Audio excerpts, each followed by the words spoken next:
Hello, Philadelphia! I'm Bruce Buffer. It's time for the Anthony Gargano Show! Good morning, good morning, good morning, good morning. Happy Friday to all across the Delaware Valley. This is the Anthony Gargano Show presented by Rite Aid, your neighborhood pharmacy. Make sure you check out Rite Aid, all of your allergy needs, any of your scripts, flu shots, everything you know at riteaid.com. All right, two big stories, obviously, Eagles and Phillies, the good and the bad. So let's start with the good, Jahan Dotson. The Eagles get their third receiver. We did our emergency pod. Bo Wolf, Zach Berman, and I did a little pod yesterday when the news broke. Let's discuss it.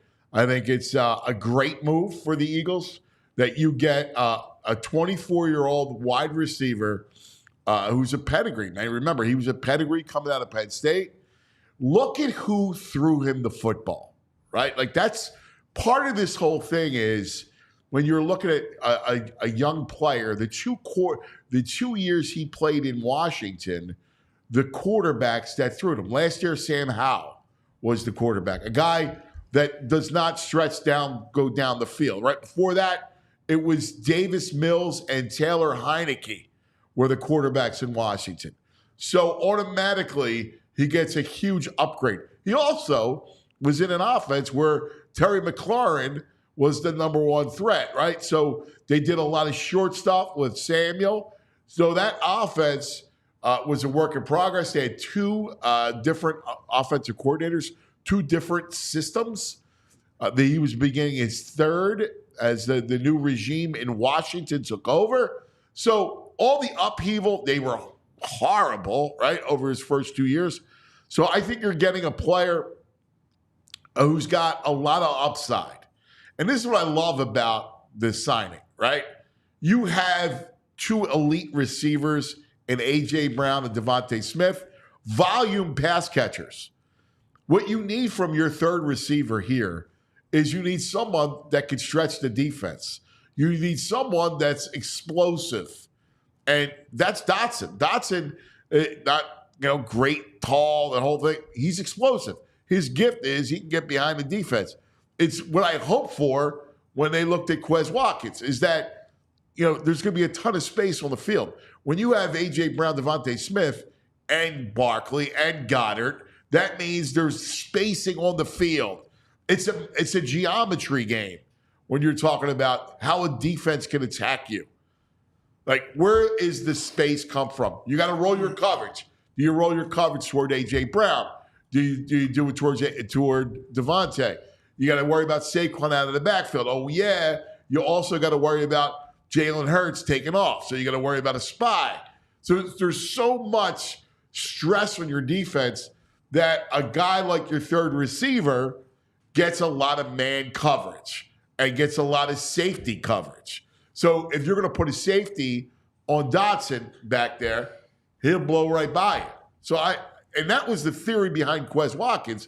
Now, he never blossomed the way we had hoped. I think Dotson is a guy that can do it.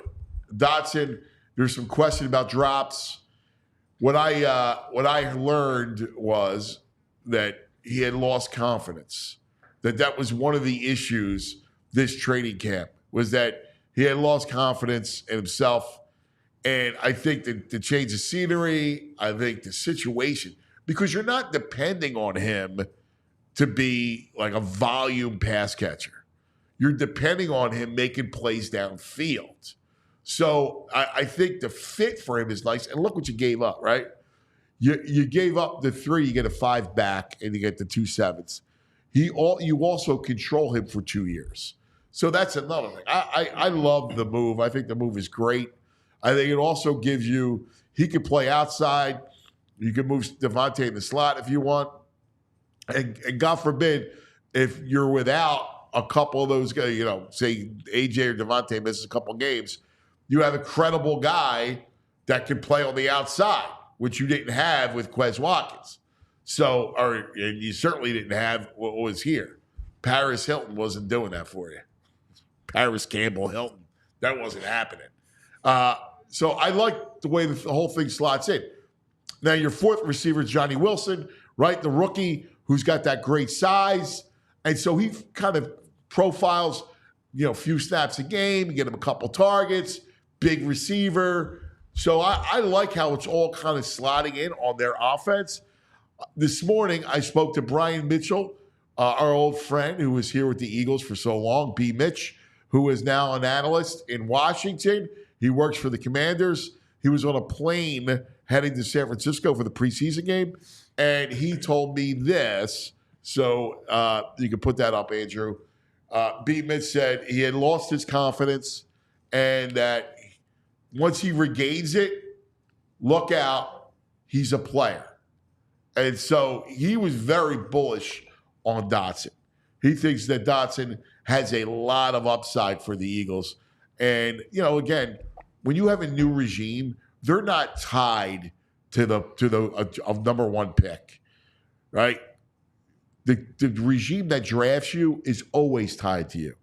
And in this case, it's a new regime in Washington. They're not tied. They're unfettered by that stuff. So it made it easy for them to trade him. Love the move. We'll talk more about that. Phillies last night. More frustration. More frustration with the bats. It continued last night. Now, it started off, they score a run in the first, and they do it, scratching it out. Schwarber walk, and then Turner on a fielder's choice takes over at first. Harper base hit. You go, all right, Bryce. And Castellanos gets the run home, right? So automatically you scratch out a run. You start to feel good. Well, I remember the words of the great Bo Adames, who called for a 6-2 win last night. And then the bats just went back to sleep. Once again, they struggle from the plate. Schwarber is mired in a 4-for-46 slump. Trey Turner, 0-for-11 in the series. And then there's Brandon Marsh, 0-for-3 last night. The hat trick, 3 more strikeouts. The numbers are absurd. Absurd when it comes to Brandon Marsh. He's got to sit. He can't play anymore every day. You got to give him a week off because he just can't put the ball in play. 26 strikeouts in his last 60 at-bats. Like, that can't be. Like, you got to give him a break. He's got to get his eye back. You can't afford to have Brandon Marsh strike out at that clip, not put the ball in play. But it's an indicator of just how sleepy the bats are. Well, Topper talked about it last night, and he was asked if he was worried about the squad. So, do you guys worry, like, breathing, giving them some life over there, giving them a chance of hope, or is there any concern of that? Not really. I mean, we got a long way to go, so, I'm more concerned about our club than anything. I'm not really concerned. I look at our club. Right. I say, okay, what do we need to do better? Well, we need to cut down our chases, swings and misses, and put the ball in play and use the field and do things like that. Because we pitched very well in this series. And they did pitch well in the series, right? Like, you got good pitching. Each game was a low-scoring, playoff-type of atmosphere. But the bats are worrisome. Now, we are close to kickoff. It's August 23rd. I tell you, I don't worry until kickoff. Kickoff is within 15 days. You go to Kansas City, you come home against Houston, and then you got Atlanta again for 4. And after that stretch, we'll see if we're in worry mode. And these opponents are strong. At some point, the bats have to wake up. Have to. Let's talk to our people. Good morning, people. Buenos Happy dias. Friday. Happy Friday. JP John Zapata. How we feeling? Happy Friday, VG Violations Break. Ready to go. We got the Quakers hat. Yeah, a little pen You today. can't go Pull that for a Phillies. Quaker. Nah. No Phils today. And JP goes Eagles. I went Phils too. All right. Oh, That's he's Phil. got I'm looking the at the Irish Kelly Phils. Greens. Yeah, the Irish Phils. And then See, it's not right. I know It's you just don't not like right. it. I hate Why are you it. gonna try and irritate him on a Friday? I just don't like it. It's Football He's feeling Friday, good. cuz. Got to wear the colors. Yeah, I hear you. I'm still on the Phils, kind of. I get it. He's showing a little love for the Eagles and the Phils. I appreciate it. Yeah, All right. yeah. So let's get to it. Yeah. First, let's talk Dotson because you were underwhelmed. Like You put words in my mouth. As the guy who is the I'm gonna guy get this reputation. under the bar or the pub. Listen, huge upgrade. Great move by Howie. Gave up nothing. Big upside, low risk. I mean, the pulse of the city right now is like CeeDee Lamb's coming here. I mean, reality-wise, he's a first-round bust. If you're looking at it from the Commanders, he's 10th in the NFL in drop passes. Yeah, I mean, I don't know that you call him a complete bust when you look at the quarterback play. They got guys. They got a guy putting up 1,000 yards. The quarterback play sucks. I mean, I think you can But it appreciate sucks that. enough for McLaren to be a legit receiver. He's putting up numbers in 7 years. Like when you're a rookie coming in, and you have Davis Mills and Taylor Heineke, and then Sam Howell throwing to you. Agree. I think that kind of stunts your growth. Yeah, I would think so. But yeah, I mean, it's far better than anything they had. They're a much better team than they were yesterday. I mean, I just don't think he's going to come here and put up 850 yards and 12 touchdowns. No, but here's what you need, and this is why. See, I think people are excited not because they go, "Well, we're getting CeeDee Lamb." I think people are excited because we know how smart this fan base is, right? That was a big hole. Yeah. I mean, huge hole. They had nobody. Yeah. Yep. And Dotson, who is an upside guy, who is a guy that can take the top off the defense, right? He's got good speed. He can get behind. He's all right. He's like 4.45. Listen, he's not Deshaun Jackson. Yeah. But let me tell you something. He can get behind the defense. Got some wheels. Huge upgrade. I mean, we saw him here against the Eagles, and he caught 10 passes for 105 yards. Yeah, he can play it. He plays inside, outside. It's good if there's an injury. It's good depth. It's a great move. I just don't think it's a savior coming. Like, my predictions aren't going to change because of Dotson. I just think they're a better team today than they were yesterday, and they gave up nothing. It's funny because there's a lot of people around the league that just are, think it's just a little bit more of a dramatic impact. I mean, now, I think Kingsbury, I think he's a sharp guy. So, I mean, makes you wonder why he's willing to get rid of him. Yeah, but he's a creative offensive guy, and he knows talent. Yeah, new regime. I get you. I mean, listen, the drop passes were certainly something. And that's why I was curious about him. I loved him coming out of college. I loved him coming out of Penn State. Yeah. And B. Mitch tells you that he lost confidence, and that was a part of it. But I just look at it from the scope of I just need him to be credible because of all this spacing on the field. Like he's you could argue he's the fifth option in the passing game, right? If you have Devontae and AJ and Barkley out of the backfield and Dallas Goedert, right? So he's 5. And when you're 5, and that means you're going to get the best matchup on the field. And that's what I talk about. That you can get that behind the defense. Look at his looks.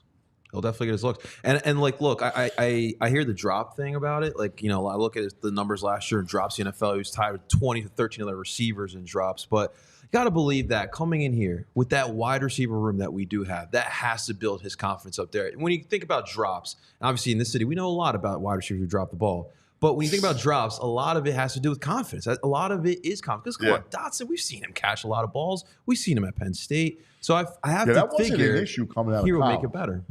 That wasn't an issue. Yeah.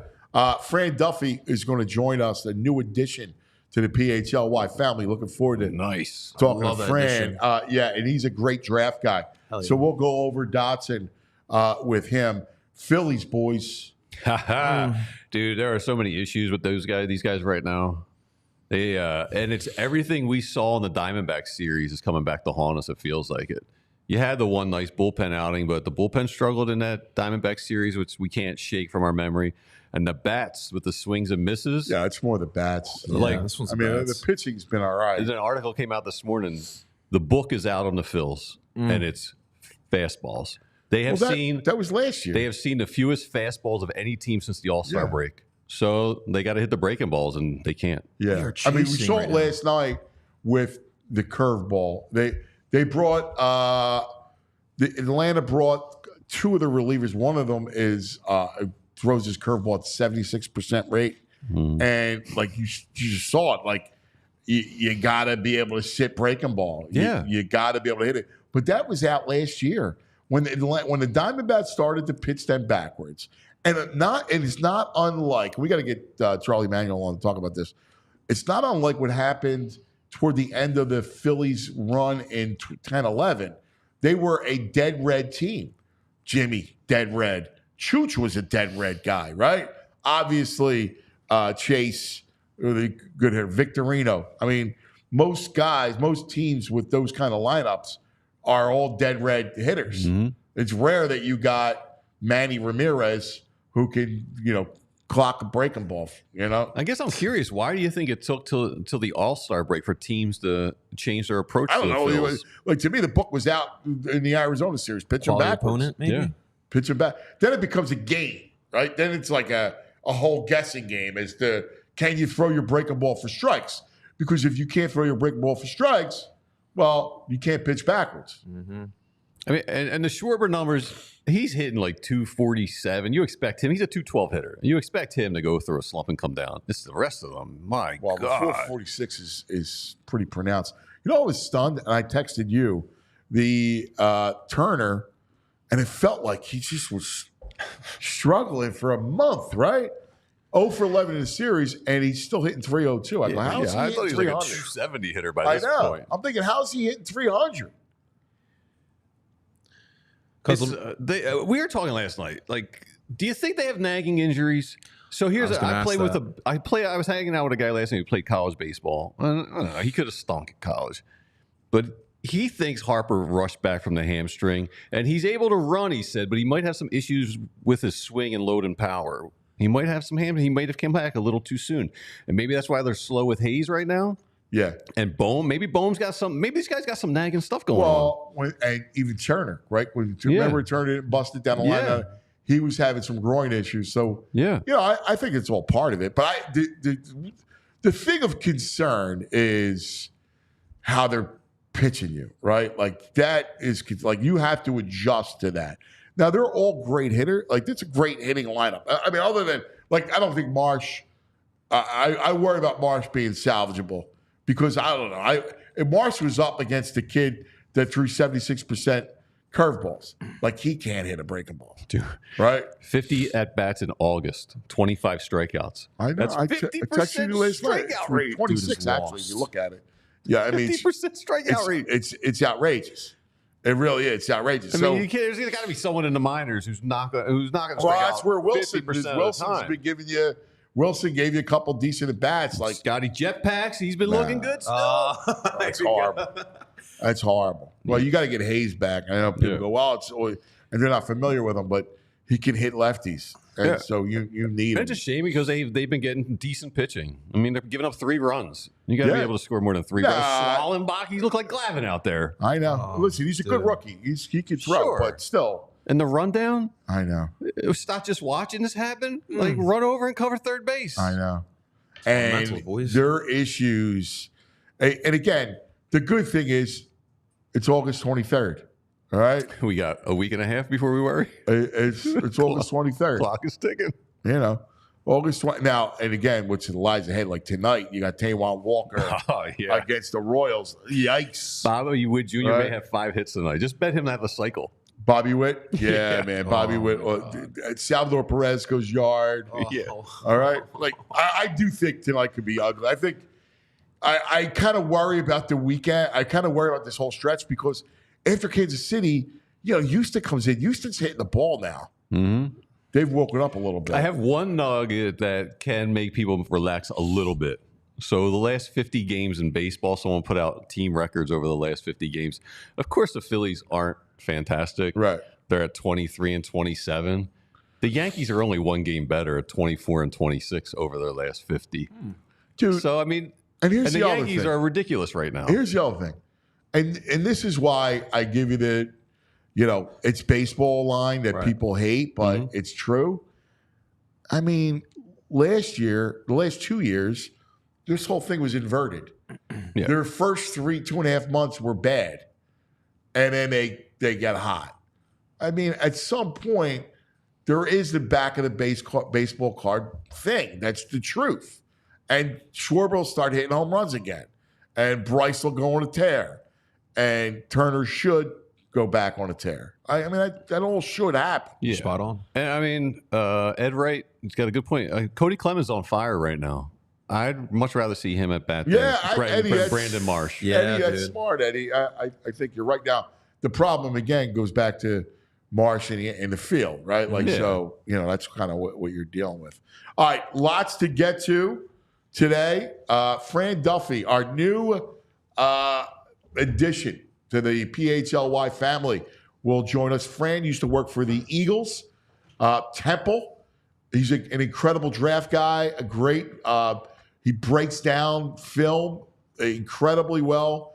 Very excited to have Fran as a part of us. So we'll talk to Fran coming up. Baldy will check in on Jahan Dotson at 10:30. And I'm so excited for this interview. Justin Best from Kenneth Square. Justin, a gold medal winner. He's an Olympic rower, is going to join us. We want to pay homage to the man who won gold. That's all straight ahead right here on the Anthony Gargano Show. Let's talk about Primo's. Yes, Primo Hoagies. We love it. We talk about it all the time. The greatest football food ever. You want great football food? Well, you go to primohoagies.com. Check out the menu. It's ridiculous. And as you know, Primo's has offered a culinary experience that celebrates tradition, quality, and the unmistakable flavor of Philadelphia. Yeah, baby. From their first store opening in 1992 in the heart of South Philly. Sandwich shops everywhere. Like, they knew they had to stand out, and they do it with fresh ingredients. That roll, the seeded roll, baked fresh in store every couple hours. And listen to this. Download the new Primo Hoagies app, and you can enter for your chance to win a free year of free hoagies. A year. From now through November 15th, when you download or update your Primo Hoagies app, you can enter their new sweepstakes, where one grand prize winner will win free hoagies for an entire year. Can only enter through the app, so make sure you download it. Hurry to enter before it closes for legal, or download the new Primo Hoagies app. Visit primohoagies.com/app. All right, Bet Park Sportsbook Casino app is here.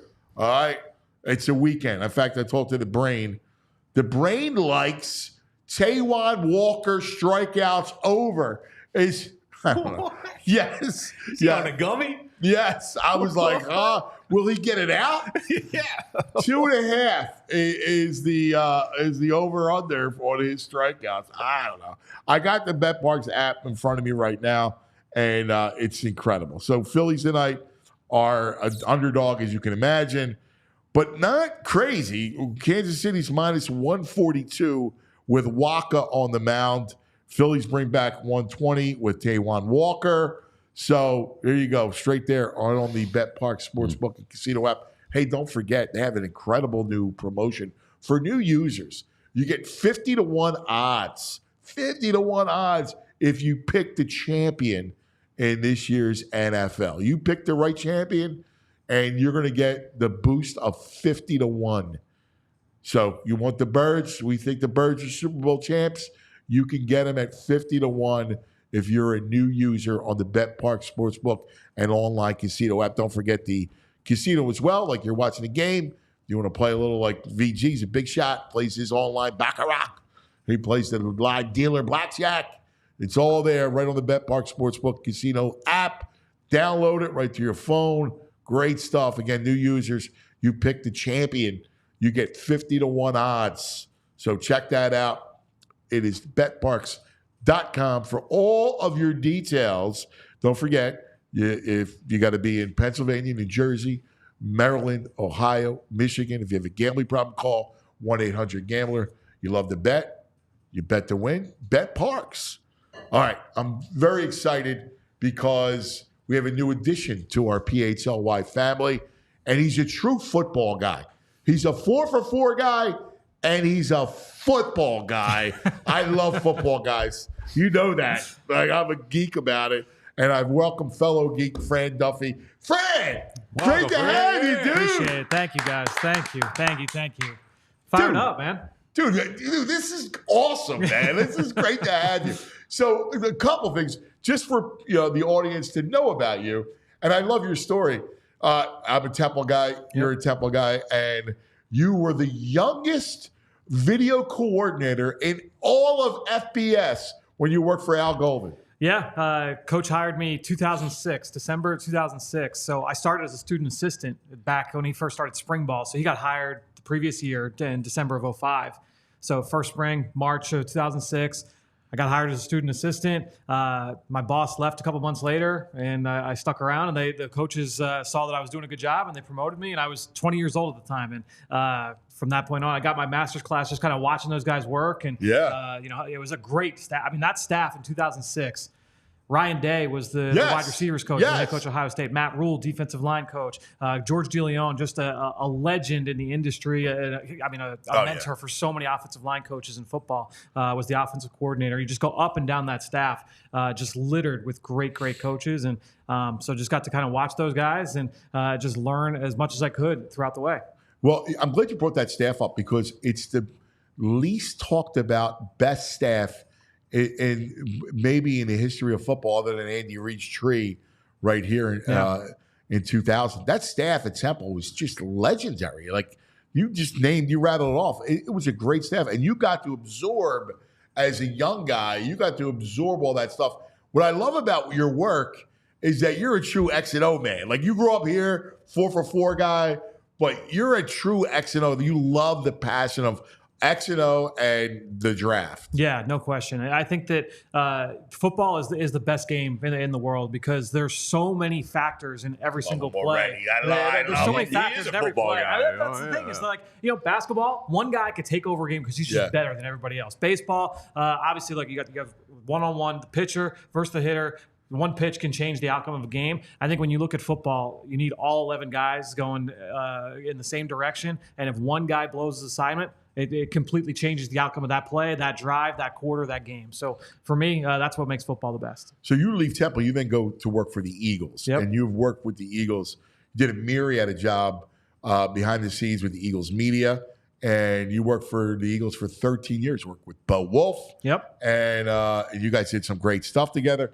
What were some of the gigs that you did for the Birds? Yeah, when I first started, so I left Temple and got a job with the Eagles where I wasn't guaranteed anything past that first year. So I was, behind the scenes, working. I was shooting camera, press conferences, things like that, and got hired full time that next off season, 2012. Obviously, that was Andy's last year, and so got to produce Eagles Game Plan, and that was an X's and O's show, the only X's and O's show that covered the Eagles. Baldy was the host. Glenn Quick, Ike Reese, guys, they're friends, close friends to this day. And to me, being able to produce that show, work with those guys, Greg Cosell, who's been such a great mentor for me.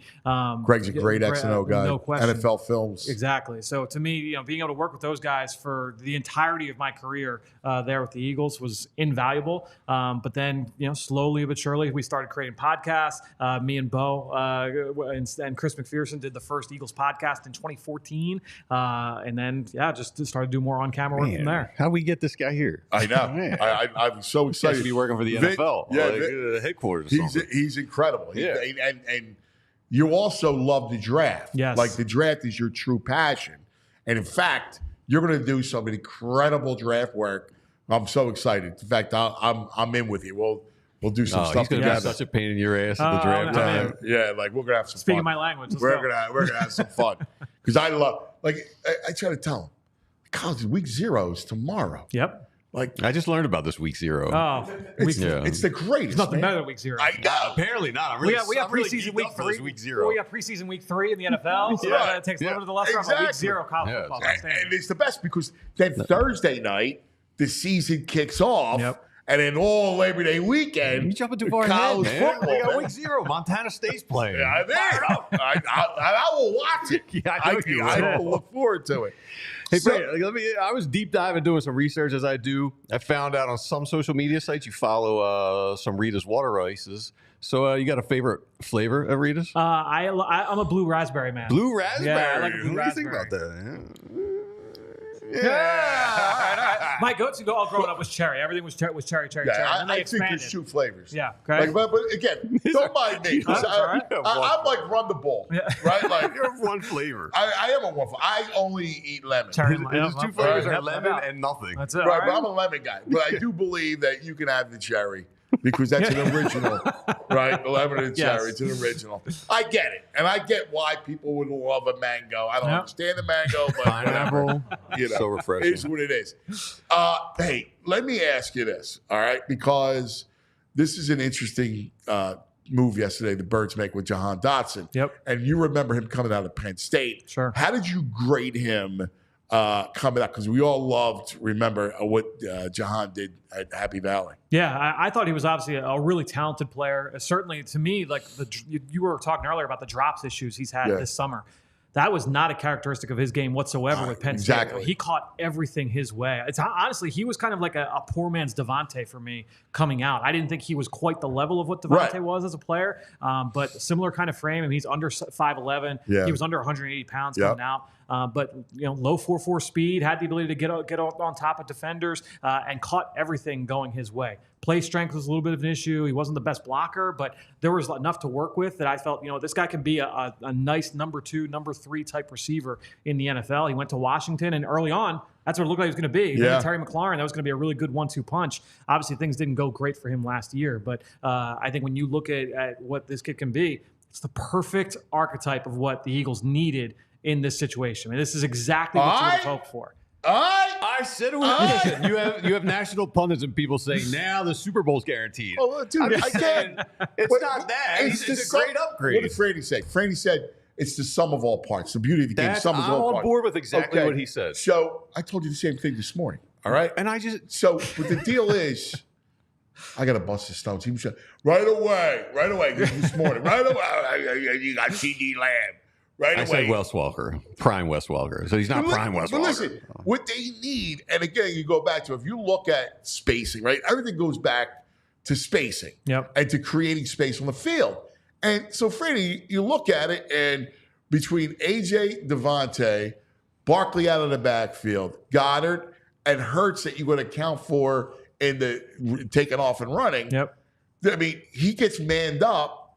So you're going to look at Dotson get manned up, maybe safety on him, and he can beat you over the top. So you put on your Steve Spagnuolo hat, right? Your Spags going into a game against the Eagles. You're going to say, okay, what do we need to stop? It's the night before the game. It's the week before the game. How do you go? What's the pecking order? It's all right. A.J. Brown, Devontae Smith, Dallas Goedert, Saquon Barkley, Jalen Hurts run game.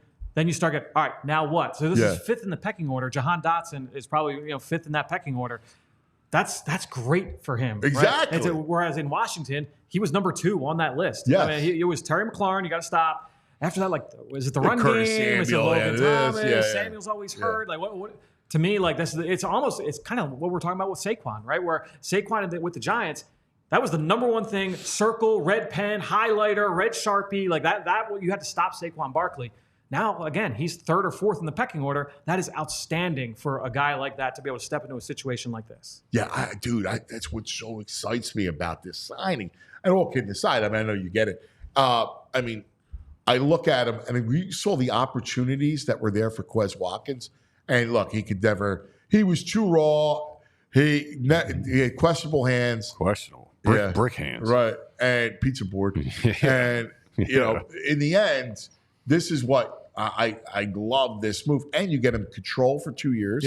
Right? Which is another big deal.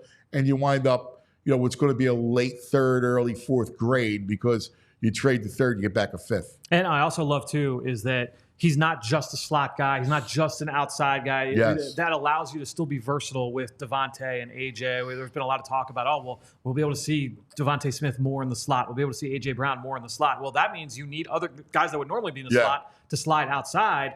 Jahan Dotson could do that. When you scouted him in college, was he overdrafted? Was he drafted too high, or did you think he was? For me, I thought it was a little bit high for me. But I saw like what they saw. Like I understood that because there's always a range of outcomes for me. Like when I look at players coming out of the draft, I don't look at it and say, there's no way this guy's ever going to succeed in the league, or this guy's a slam dunk, can't miss. Very few players are. So for me, I looked at Dotson and I said, okay, like for me, that was a little bit high, but I saw what their plan was. It just obviously didn't pan out the way they would have wanted. This portion of the program brought to you by the Bet Park Sportsbook and Casino app. Download it right now. Let's talk about the Eagles draft and look at Kenyon Mitchell, who I love. Yes. I think the thing that shocked me is how polished he is as a corner. Like, he's got elite talent, very polished. Now, I think I'm a Mac fan, so I like that stuff. And Cooper DeJean is a guy, like, once he starts to get in the flow of it, now he's back from injury. I love this draft. I love those two kids. I think both are going to be starters for a long time. They were my top 2 corners in the draft, based off the way I viewed both guys. I watched Quinyon for the first time a year ago, right around this time. It was late August, so I watched the 2022 film. And to me, like, you go to that corner, and it's okay. Do you have size? Yeah, check the box. You have speed? Check the box. Route instincts? Check the box. Ball skills? Check the box. Competitiveness? Check the box. So with Quinyon Mitchell, I'm just starting to look. I'm like, I don't see a lot of holes in his game. The only question you had, they never played him in press coverage. Everything was like Asante Samuel. Everything was off coverage. So, all right, let's go to the Senior Bowl. Let's see what he goes down to the Senior Bowl. I'm down there watching practice one-on-ones. They put him in press man, and he knew, because he knew what the knock was on him. He's like, oh, people don't think I can play press. He goes and he plays press against all the top receivers there, and he looks outstanding doing it. And say, all right, that was the only question you had going in. Let's put this guy in round 1. For me, if you had asked me a year ago who's the top corner in the class, I would have said it was Quinyon, and that held true throughout the course of the process. Yeah, see that. Do you think? I mean, he's a 4-year player, right, in college? Yeah. Oh, yeah. So you can tell the difference. And, listen, Alabama wanted him to go into the portal, and he was very loyal. He's a loyal kid, and you know how it is now. It's the Wild West in college football. I couldn't imagine working in college football right now.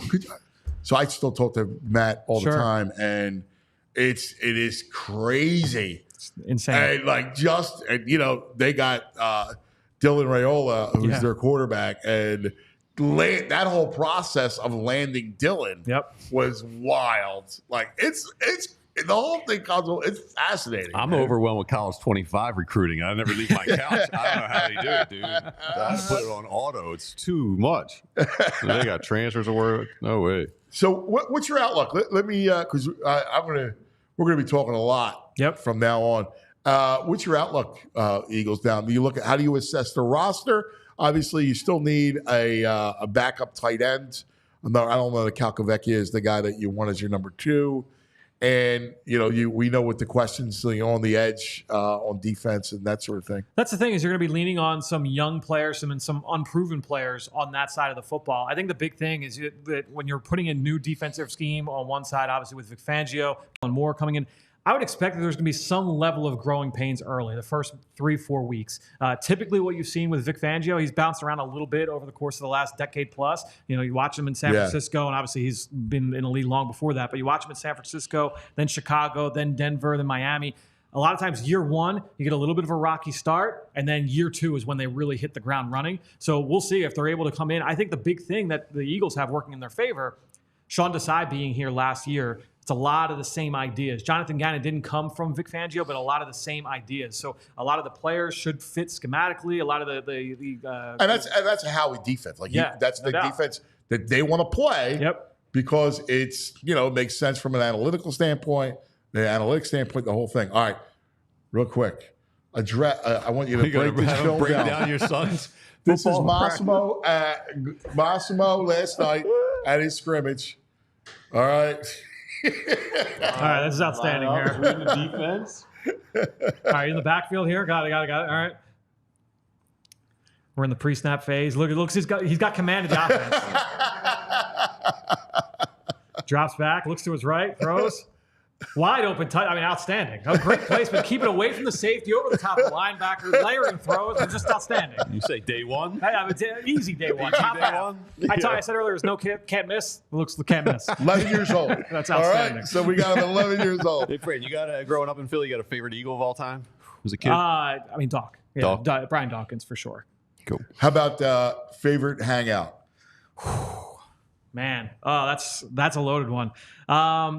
So I grew up hanging out in the Northeast a lot. Yeah. So, for me, like weekends as like a pre-teenager, I would go to Chamonix Mall every weekend, go to the movies, go 2 for 1 in the movies, that kind of thing. And then, going to Temple, like going, Center City. We went to a bunch. McGillen's could be. Northeast, the Carnival came to town every spring. You had a favorite carny ride? Yeah. Carny ride. Some of those things, like you see all these videos now, I think because we didn't have social media growing up, right? So, but now you see like these things go off the tracks. Yeah, like, so like how did I go on all this stuff? Oh my God. Yeah, you trust her. Yeah. Hey, Fran, I got to tell you, very excited, dude. Yeah. Very excited. So we're going to have a lot of fun. Hell yeah. Welcome to the family, man, brother. Appreciate it, guys. We're pumped to have you. That's right. Here he is, Fran Duffy. Make sure you follow him. You watch him. He is a star. Love him. All right. We chronicled this slump.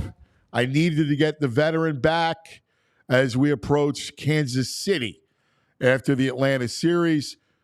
Our man, the great Jim Salisbury, joins us. Jimmy, when's the time to get worried? No bueno. We're well past worried panic time, right, Jimmy? I was saying no bueno. No bueno is right.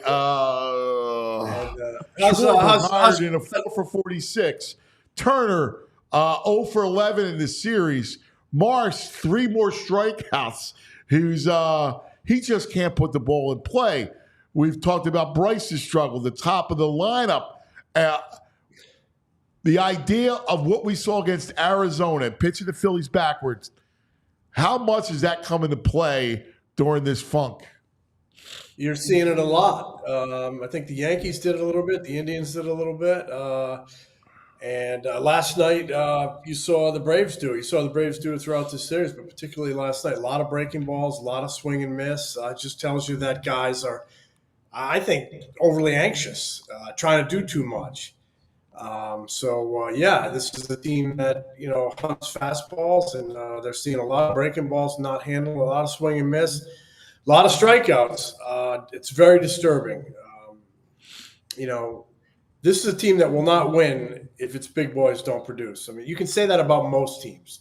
I think in most sports, you need your best players to be your best players in all sports. And right now, we didn't see that in this series. Their best offensive players, top of the lineup, really struggled, and then throughout the lineup struggled, and that's what happens. You have a series where you score 6 runs and you just 6 runs, and you strike out more than 10 times a game. That ain't going to do it. And what ends up happening, you waste some really good starting pitching. It has some good starting pitching down there. Oh my God, yeah.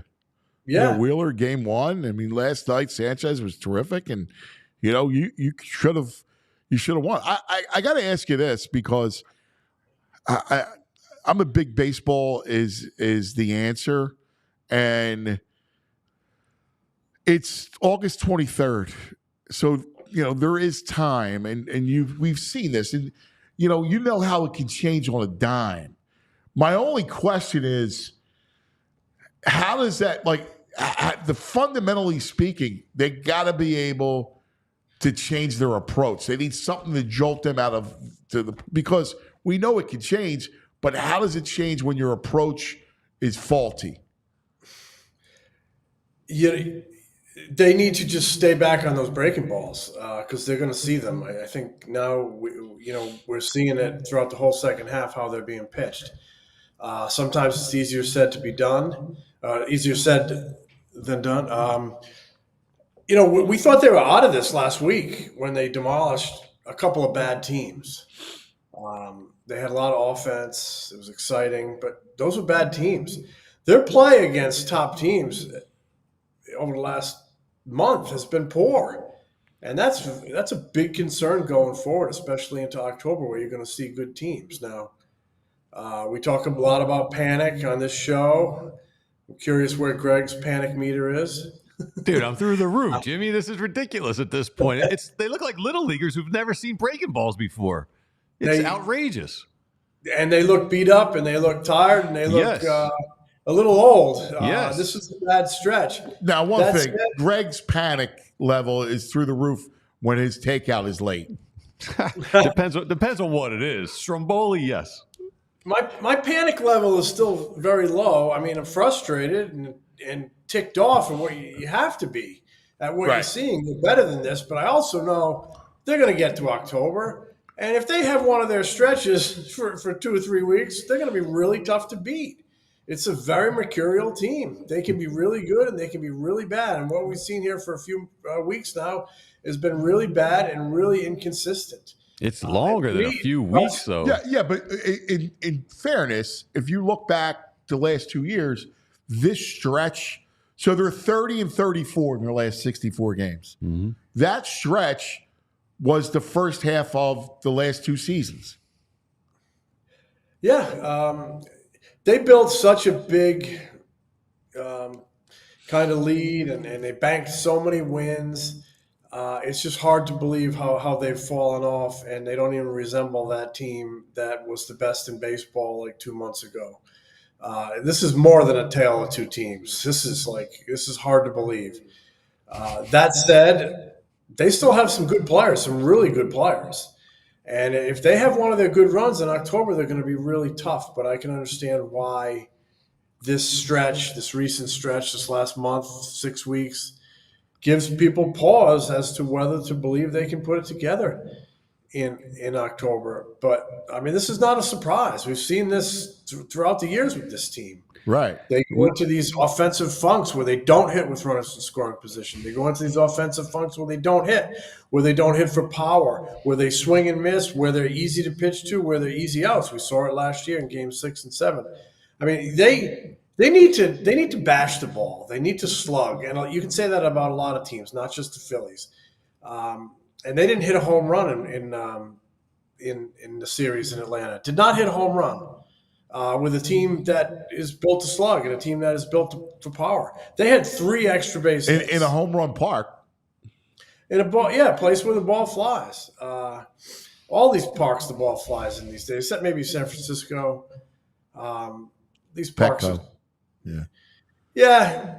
Jimmy, it just feels we've been through this, but we've talked about the vibe before. It feels different. They don't look like they're having fun at all with the game. They look fun? They Why look did you have miserable. fun? They look present. I mean, they look as a team just different. Yeah, because they're getting beat up because they're losing. Losing sucks. Losing ain't fun. I hear that a lot, that they don't look like they're having fun. Show me a guy who's having fun when he's losing, and I'll show you a loser. Yes. There's just no. Yeah, but that's I don't understand. Like, guys, we're having fun. You're not having fun. No, they're just- it's blows. they you're look in a dejected. slump. Yeah, you'll be dejected. You're in a slump. Like when people go, well, they look sleepy, or they're not rah-rah. Because it's baseball. You can't have that mentality. You're going to get, when you're going through a big funk, doing let's go football doesn't work. I need some passion or something out of them. But that doesn't I need correlate. I don't care. I need it. Okay, Give me right. a sound But bite that's after. not- Give me a that's not sound bite after the baseball. game. In baseball, what has to happen is there needs to be a moment, right? And you can't force it. It comes. And that's why you collect players with baseball cards, like on the back of the baseball card with big numbers. Because at some point, somebody will get a big hit, and it'll catch fire. We saw that. Schwarber got the grand slam. Did not catch fire. No, they're going This is worrisome. do it again. Keep lighting it. Well, they caught fire. I thought that was a big play, the grand slam for last I did week. too. You can't rely on one big play for 8 days. You got to string a few together, and they just have not done that. And what is very concerning is, as I mentioned, they have not played well against good teams. They have not played well against good pitching. And now you got Kansas City, good team, good young talent. You got Houston, good team. And then you get the Braves again, good team that is, that Braves team has a lot of guts. They do. You look, they got 4 studs, the second baseman, the third baseman, Strider, and Acuna, all done. And, they throw in they pick up Urshela, they pick up Whit Merrifield. Boy, they looked pretty damn good turning that double play last night on Trey Turner. And it was lightning quick. That team has a lot of guts, the way they're hanging tough. And I have a lot of respect for that Braves team, starting with the manager. They come here next week at Citizens Bank Park, and this is going to be interesting if they don't start putting some wins together here. I know, and I'm worried about this weekend because Kansas City is ridiculous. They can match. You talk about a lineup that matches the ball. I mean, 1 through 5 is frightening. Between Bobby Witt, who's just a flat-out star, the kid Pascal Latino, the first baseman, lefty, can hit. Perez just will bash the ball. I mean, Garcia is good. Like, they have Renfroe will hit a home run on you. They got a lineup, and that, Taijuan Walker tonight, like, it ain't getting better tonight. And you got Ranger on Saturday, which to me is a big question mark and an important question mark. And a question you need to be answered kind of affirmatively because he's so important. If maybe a good start can get them going from Ranger because make you feel like everything's all right. But they need to start stringing together some wins. They just need to start playing better because you need to go into October with a good feel and some confidence. Yeah. And it's what we're seeing right now is frustrating and it's troubling. But I refuse to panic because they're going to get to October and it's like 2 different seasons, and things can. And you've seen it turn on, like and you can't force it. That's the problem. Like we're so used to, all right, like you got to get passionate, and that doesn't work. Like something emotional. When you have an emotional response, that's almost the worst thing in baseball because now you really start to press. And you mentioned you can't force it, and this looks like a team that's really trying to force it, really pressing. But people mention in the chat, and they just don't even look like they have no energy. The field looks like blasé too. It's not just at the bats; it's just they don't look great in the field right now. Well, that's going to look like that after when you see them at the plate. That stuff, like Turner's been carrying it into the field. Yeah. So, do we think it's a matter of they're pressing too much, so they can't lay off these breaking balls to put themselves in a fastball situation?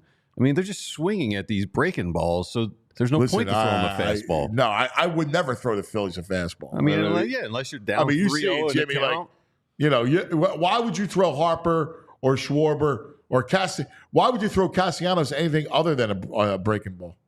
Yeah, and you saw it in the 9th inning last night. Yeah. They all went down swinging. Raisel Iglesias was throwing a lot of off speed, threw a couple sinkers, but he threw some sweepers and breaking balls, and they chased him out of the zone. I mean, there was at bat. I think Harper struck out on 3 pitches out of the zone. Yeah. He knows the strike zone. I just think he's trying to do too much. Yes. And trying to fix it all with one swing, and it just doesn't happen that way. Like I said, I thought they were pointing in the right direction last week, and then it's just. Jimmy, we need more. We need more of the chat right now. Jim's depressing me more. Another one. My depression levels are not improving. We need more from you, Jim. We need a little something optimistic.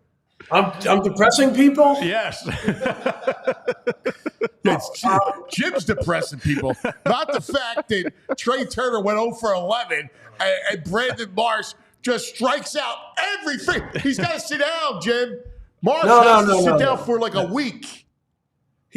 I think he has struck out 44% of the time this month. Yes. He's at 50. He's 50 at bats with 25 Ks. I would actually send him out to Lehigh Valley, I think I would. I would swap him and Cody Clemens, left-handed bats. Not punitive at all because to me, he's a starting player, but he's a second-tier guy. He's not a star. He's not a star. I'm not putting this all at his feet. But I wonder if if sending him down could be remedial. They got to get him right because you have to. He's striking out all the time. And I would swap out Cody Clemens for him because Clemens has swung it really good this month. Left-handed bat. They're going to get Hayes back. I would assume that would be Cal Stevenson. And like I said, I hate to put it all at Marsh's feet because he's a second-tier guy, and you need your big boys to shine, and they haven't shined. But that would be a move I would probably more than consider that move because I've considered it for a while. I think I'm ready to do it. Yeah, I would agree. What just frustrates me of all of them? Turner. Because you just expect a level of consistency. Prior to coming here, he was a dude who was always consistent. Like you could always count on him. And he's like, you got Schwarber's going to have that. Bryce will go through his funks. But Turner, in fact, I had to text VG. I go, how's he still hitting 300? Because it feels like he hasn't gotten a hit in a month. Yeah, he's a free swinger and, has trouble laying off stuff, much like this lineup. When he's hot, he's kind of like can carry a team. He can be that catalyst, and they really miss him. And they really miss Harper when they're not going good. And they really miss Schwarber when they're not going good. If those three guys don't hit, then they're not going anywhere. Yeah. Well, the good thing is it's August 23rd. It's not kickoff yet. He's been saying this for 3 weeks now, Jim. But that is the truth, though. What am I supposed to say? They got track records. Like, that's what baseball is. Like, you got to, at some point, September, you got to just hope that it starts to click in a little bit. Jim, do you think these guys? What do you want me to say? They're no good and they're never going to play good again? They're going to, I don't believe that. I believe that there's more in there and it'll eventually come out. Jim, do you think there's some nagging injuries? Do you think they're all not healthy right now? I think at this time of year, a lot of guys are banged up. I look at Harper. At times he looks a little sluggish. He ain't going to let on anything. But, yeah, I think guys are – Thompson said last night he rested Bohm because he was, quote-unquote, exhausted. I would have played Sosa at third base and Wes Wilson in left field. But I think sometimes they're really beholden to that left-right matchup thing. Sosa's the guy when he's going okay can bring a little energy. I would have done that, but they didn't do it. But I do think a lot of guys are banged up. You look at Real Muto, Turner, Harper. They've all spent time on the IL this year. And I wonder if all of them are 100%. Jimmy, well, thanks for hanging with us, buddy. All right. Sorry, I feel like this is all my fault. Just like 50% your fault. Listen, it's baseball. Come on, buck up. Big Farts Jones says he needs a You know drink at what's so funny, 6:55 Anthony? a.m.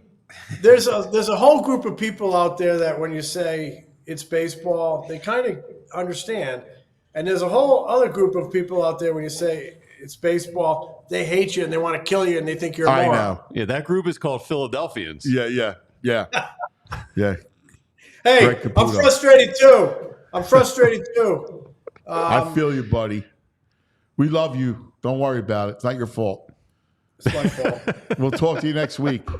Bless me, Father, for I have sinned. Thanks, Jimmy. Your freaking cocktail. Oh, man, he goes confessional. I love it. Bless me, Father, for I have sinned. All right. We have an Olympic gold medal winner. This is wild. Coming up. What a story. Cannot wait to talk to him. And then Baldy for more on Jahan Dotson. Week and zero. the good story. Week zero. And week zero. That's week zero. All right, JP. Tell us about what do we got? Ace is the place. With the helpful hardware, folks. Because, ladies and gents, it's week zero, as Cuz said. Some of us are going to be enjoying week zero. But for some of us, like myself, we have honey to-do lists, all right? It's still not NFL season for some of us, so we still have honey to-do lists. So obviously, listen, got that leaky pipe, you got to mow the lawn, right? Like you got that hole in the wall you got to patch up, whatever it may be around the house. I want you to consider one place and one place only, and that's with Ace Hardware, because they have everything you're going to need for in or outside the house, any type of repairs, or heck, even if you need assistance, if you need a trained professional to fix that leak, or whatever may be around the house, they have that for you. Any service that you need, Ace Hardware has it as well. Even look, this weekend, I want to grill a little bit too, right? It's going to be nice weather. I want to throw some steaks on there. We don't know how much summer we have left. We saw what the weather was like this week. So I'm going to go over to Ace Hardware. They have the great selection, an array of selections of different grills. Smokers is really in. And reminder, if you have not tried the smoker yet, if you have not tried to smoke any of your chicken, your steaks, your seafood, whatever it may be, I highly recommend it, and Ace Hardware can help you out as well. So right now, what you got to do, visit Ace Hardware Home Services online at www.acehardarehomeservices.com to get started on your next project here today. But listen, they're all over here. We even have them here in the city as well. You can walk in. Anyone will be happy to help you there as well. So with your honey to-do list this weekend, or if you're going to enjoy week zero, consider Ace Hardware. Allergies stink. And they're here and they're always here. And just when you think they're going away, fall allergies kick in. And the main culprits, ragweed, mold, plants such as sagebrush, tumbleweed, and pigweed. Pigweed. You got some tumbleweeds running down through Mulligan Hill? Dude, well, first of all, it's Mulligan Hill, so there's a million things I'm allergic to. Yeah.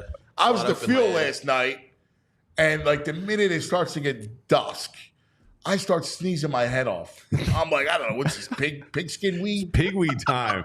Dusk is pigweed season. My God. So, when that pigweed gets in your nose, all these histamines get running through your body and make you sneezy and itchy and watery eyes and wheezing and miserable and cranky. And you need some antihistamines to get that under control so you feel okay. So what do you do during allergy season to help yourself? Well, sign up at RiteAidRewards.com for Rite Aid Rewards. You'll receive pollen alerts, pigweed alerts, all that stuff to let you know when you might be at risk. And don't be like Skeeves, shower often to get all those allergens off you, and you don't bring them in your house and carry them around all the time. Rite Aid's got a bunch of over-the-counter options for you to help you out. They got nasal rinses to flush out your nasal passages. When your symptoms are flaring up, they got antihistamines such as Claritin and Zyrtec. And you can do those nasal corticosteroids, Flonase, Nasacort. And Rite Aid's got all this stuff in their own Rite Aid brand name, just as good. So if you're still not getting enough relief, ask a Rite Aid pharmacist if a different type of allergy medication like a decongestant might be necessary.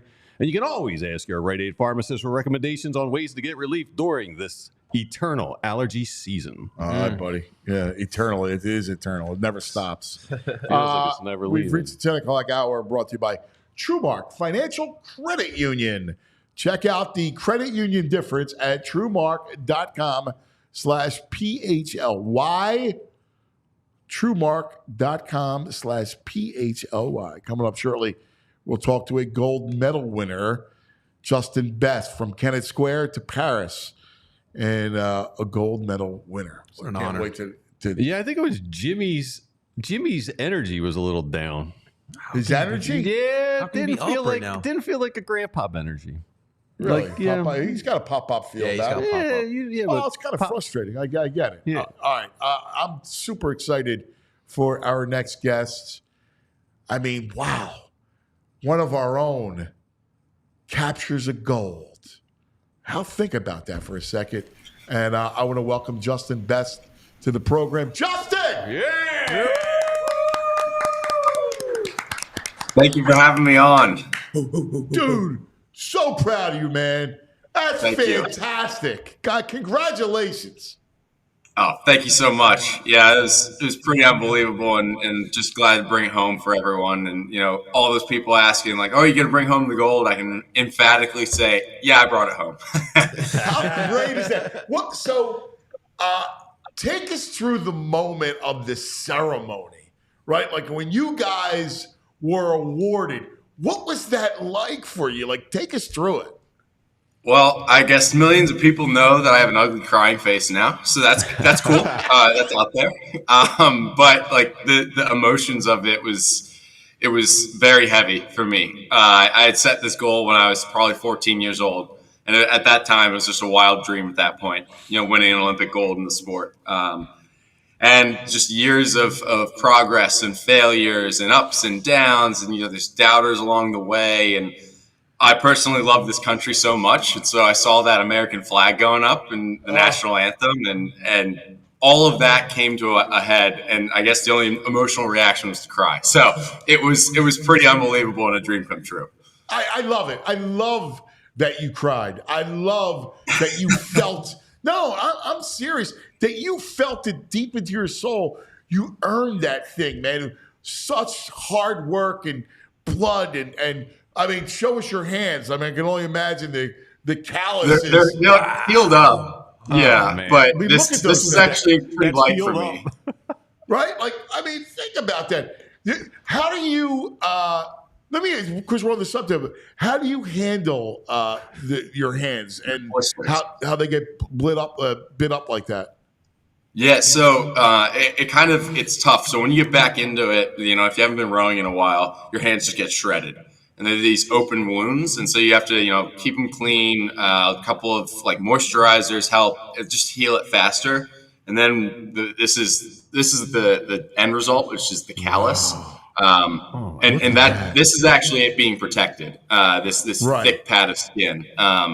But yeah, there's nothing. It's kind of par for the course in the sport, and there's not a lot you can do to avoid it. And it's one of those things where it's like you can wear gloves, but unspoken rule: if you're wearing gloves, you're kind of soft. So that's what we try to avoid. Yeah. Oh, that's classic. Do you is your mind like? Is it a mind trick where you're not even thinking about your hands?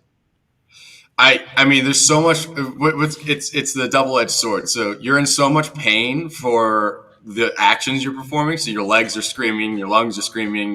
Like you don't even notice it. And so there's a photo that I took where like I just ripped open a brand new blister during the race. So I was holding my medal and it was like literally bleeding. Didn't notice it until I was well past, and I'm like, my hand's kind of stinging. Like, what is? Oh, I have a new blister, and from that race. That's wild. Take us through the big race too, because it was so fascinating how New Zealand, I guess the 600-meter mark, and New Zealand's making a push, right? Yeah. And then all of a sudden, the call, red, was made. Yeah. Tell us about that. Yeah, so in rowing, in our discipline, there's no coxswain. So there's not a guy at the boat steering and yelling at us. So we have to communicate with each other, but also keep our cadence and make sure we can still breathe. And, if you're saying like, hey guys, New Zealand is going to make a move on us, all of a sudden you're running out of breath, So you need those concise words. And it's similar kind of like, if I akin it to Peyton Manning saying Omaha. Yeah. Everyone on the team knows what Omaha means, and you hear that, and you're like, okay, this is my next role. And so we kind of assigned like red to us means you see red, and now everything that you have in the next stroke is put on that oar. You put over like pace on the watts that you put on that oar. And so we saw they were making their move, and our stroke seat, the kind of like took a look over, saw that was happening, and said, if we stop them right here, we will win the race. So he made the red call. And that's kind of like you pull out all the stops and you go out of your pace to get seats is what you call it in rowing. So if you take a seat, you're moving away from the crew behind you. And it worked. Like that was their last punch that they threw. And we responded and we held the margin all the way through the line. This is so fascinating. So I love your story too, that you were a football player and you suffered a concussion, and your parents are like, nah, man, like we need to do something. And then they were watching the Social Network and the Harvard rowing team, and it came to it. So this is how it was born? Yeah. I was in middle school, and for whatever reason, I was a left tackle. And we were doing a heavy side pull. And so I come over, I'm looking for my guy. I was supposed to probably do outside linebacker block. And I come over and he's gone. I'm like, what? Where is he? And I don't really remember the next, 30 seconds or whatever. And I'm back in the huddle. And they're like, Best, like, you okay? And I guess their safety had come down for a blitz. And I wasn't anticipating him. And he and I knocked heads. And so the next however many weeks, I was just like, this is horrible. Like, I'm in a room, it's dark, and my head hurts. And I was like, all right, maybe football isn't for me.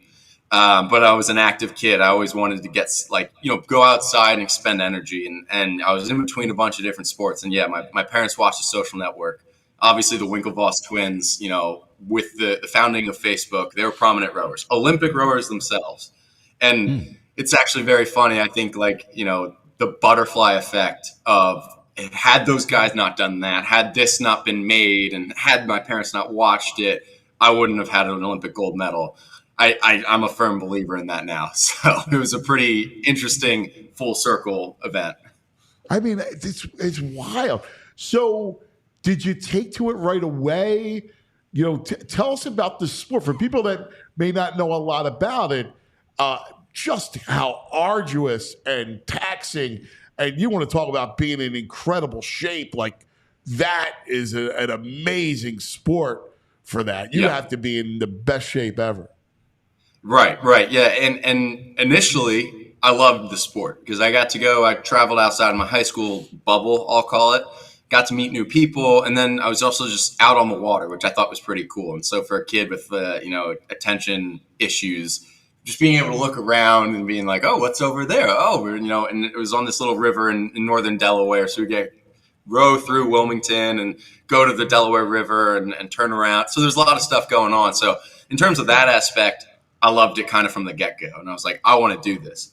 But I sucked at first. I was very slow. My brother rowed, and he was in the boat ahead of me relative to like the starter level. And I was like in the second boat, and I barely made the second boat. And, I was very slow. But kind of what you were asking is like the appeal about this sport is the more work you put in, the more direct results you get. And it's very unique in sports as a whole. Like, I will never be as good as LeBron James at basketball. His talent, his innate ability, puts him at a level that I could never attain. I could train 8 hours a day, and I could get like somewhat close, but he will just always be better than me, no matter how much I work.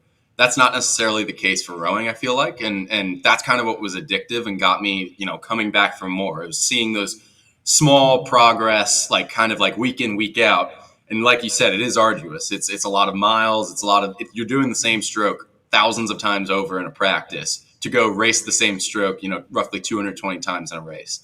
But again, seeing that progress and working with people to kind of help you along the way, that's just, it was just this great feeling. And pursuing it for the last 13 years and being at the pinnacle of the sport, I'm like, I made a really good decision. Oh my God. Yeah. From Kennett Square to Paris, the Olympic team. What was it like when you first made the Olympic team? I mean, that alone, I can imagine your parents. Oh my God. What was that embrace like after gold?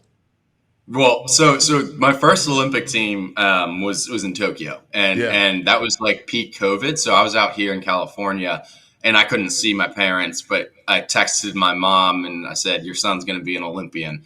And, she immediately called me and, she got all emotional. And I'm like, Mom, you're getting me emotional. So it means a lot to them. But, the extra step, and we had a coach, Mike Tatey. This is a famous quote from him. Your mom will love you. Your girlfriend, your wife will love you. Your family and friends will love you.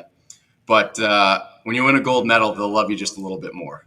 Mm-hmm. And so, that's awesome. I think that's it.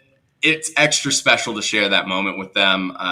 Seeing them on the awards dock and seeing them in the crowd, they're crying and cheering. And it was really special this time having my whole support unit in the stands. And like the stands itself were just electric. So we row, it's not the biggest spectator sport. And so like max capacity will have maybe a couple thousand people on the shore. So the Dad Vale Regatta specifically, that's probably the most packed rowing venue I've been at. Sure. This was like 20 times that size.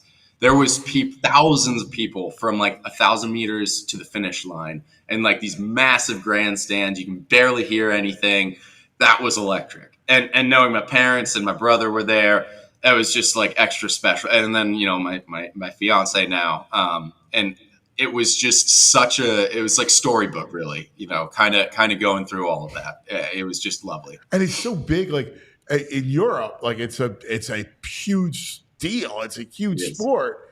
So like, I can only imagine like the whole thing, the whole scene that here you are in this situation.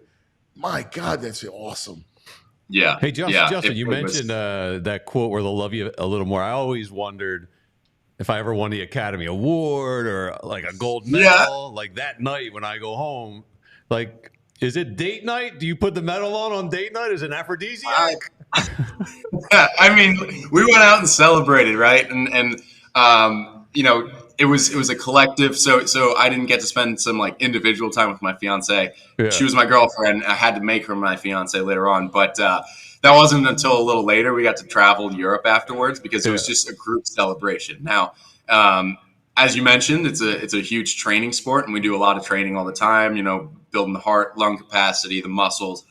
Nobody really prepared me for what the liver was about to go through, and so I felt a little underprepared for the following 3 days. And on day 3, I woke up, probably 11 a.m. or maybe 12, and I was like, Oh gosh, I feel inadequate in terms of my prep for this. Hey, you mentioned your fiance. You got engaged on the Today Show.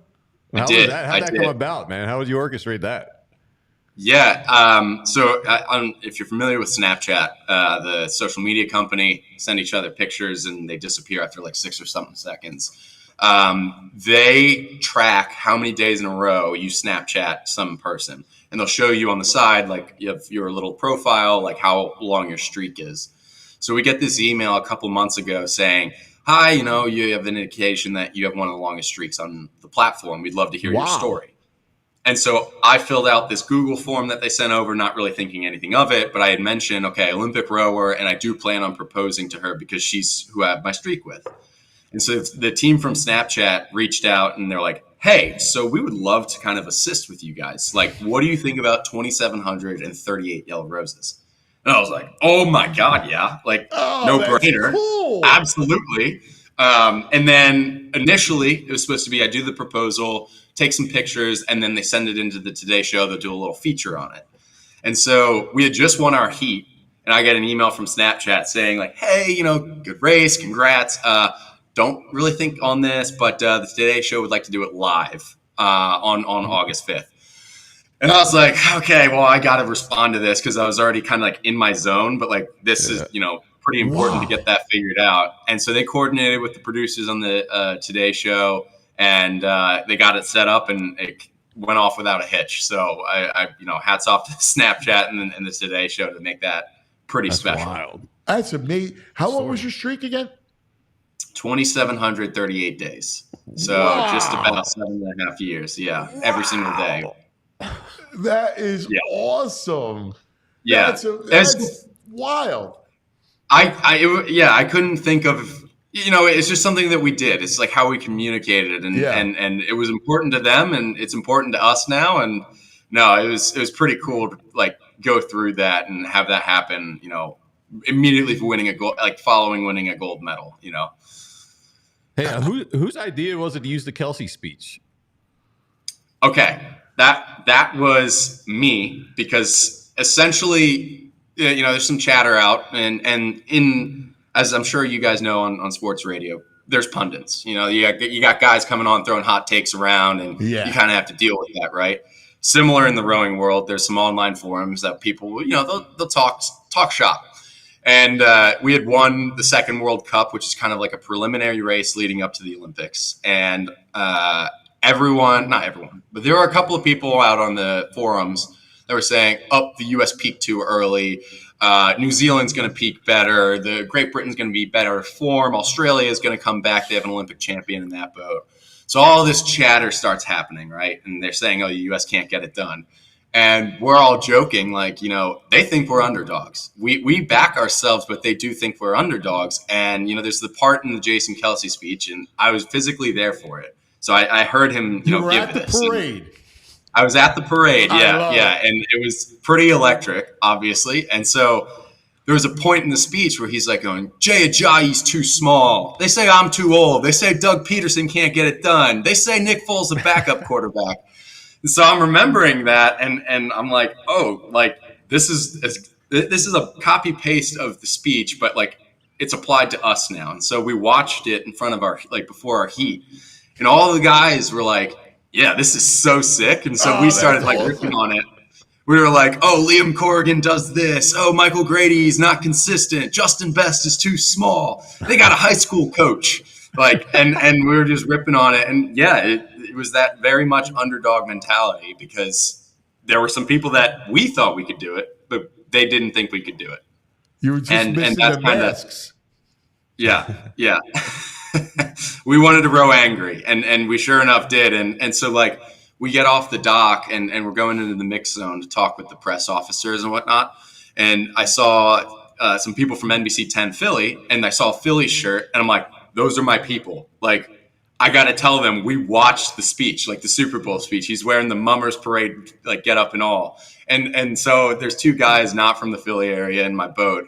And they're like, yeah, so it was a good speech, but what was he wearing? And I'm like, it's a Philly thing, I could explain it to you, but it's a whole thing. We what's cool too is that we have such a tradition in the sport here in Philadelphia, like that we go back, and it's a big deal, right? It is. Yeah, Kelly Drive, named after John Kelly, Olympic medalist, gold medalist himself, and Boathouse Row, it's been formative for myself.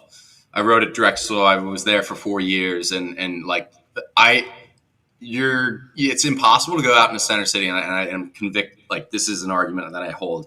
It's impossible to go out in Center City, walk into a bar, and not bump into a rower or someone connected with rowing, because it is very much that ingrained into the city, whether you know it or not.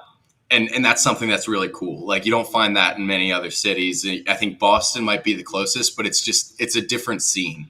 And like the club rowing, whether it's Penn AC, Vesper, Union Boat Club, I'm trying to think, University Boat Club, or Undine, or the university scene itself. So Penn, I saw you were wearing a Penn hat. Drexel, Temple, St. Joe's, like the rivalries, the stories. It's really cool to come from that. And I always say, like, Philly's like the blue collar rowers. We're out there, we're slinging it on Lemon Hill, running hills, like kind of bred different, a little, that tough mentality. Like, we will go out no matter what conditions, and we're gonna, do it with a smile. I think, like, being a part of that community and now a part of that legacy is really special for me. And they're gonna, I believe this was the plan, is they have like kind of a memorial up towards the finish line of the race course, where they put a bunch of Olympic medalist names with Philadelphia ties. So looking forward to having Nick Mead and Justin Best, get on that plaque when they make it. That's awesome. And, you're born and raised in the area. You were at the parade. You're a 4-for-4 guy. A 4 guy? I said, you're a 4-for-4 guy. You are Eagles, Phillies, Sixers, Flyers. Yes. Oh, yeah. I mean, I can't say that I'm not going to claim that I'm a hockey fan, but I've been to a couple Flyers games in my time. But yeah, Sixers, Eagles, Phillies, I think it's kind of tough that Phillies lost last night against the Braves, but they're still top of the NL East. So, I'm looking forward to Red October for sure. We got to get you to throw out the first pitch for Red October. Well, I think I'm going to be going to a Phillies game September 15th. So keep an eye out. I don't know exactly what the program has, but would love to do that. I think, like, rally, it's just, there's so many good stories in Philly sports to rally behind, whether it was like, that underdog, the Eagles Super Bowl run, or Phillies, like, Dancing on My Own, like, love that song, right? And another thing too, I didn't even mention this in my warm up. I was listening to Dreams and Nightmares, like Meek Mill. Like, it was. I'm like sitting here. I'm like surrounded by, like, there's a Romanian guy over to my left, and like there's a British guy warming up down the way, and I'm listening to Dreams and Nightmares. I'm like, you guys don't even know what this song is doing for me right now, like.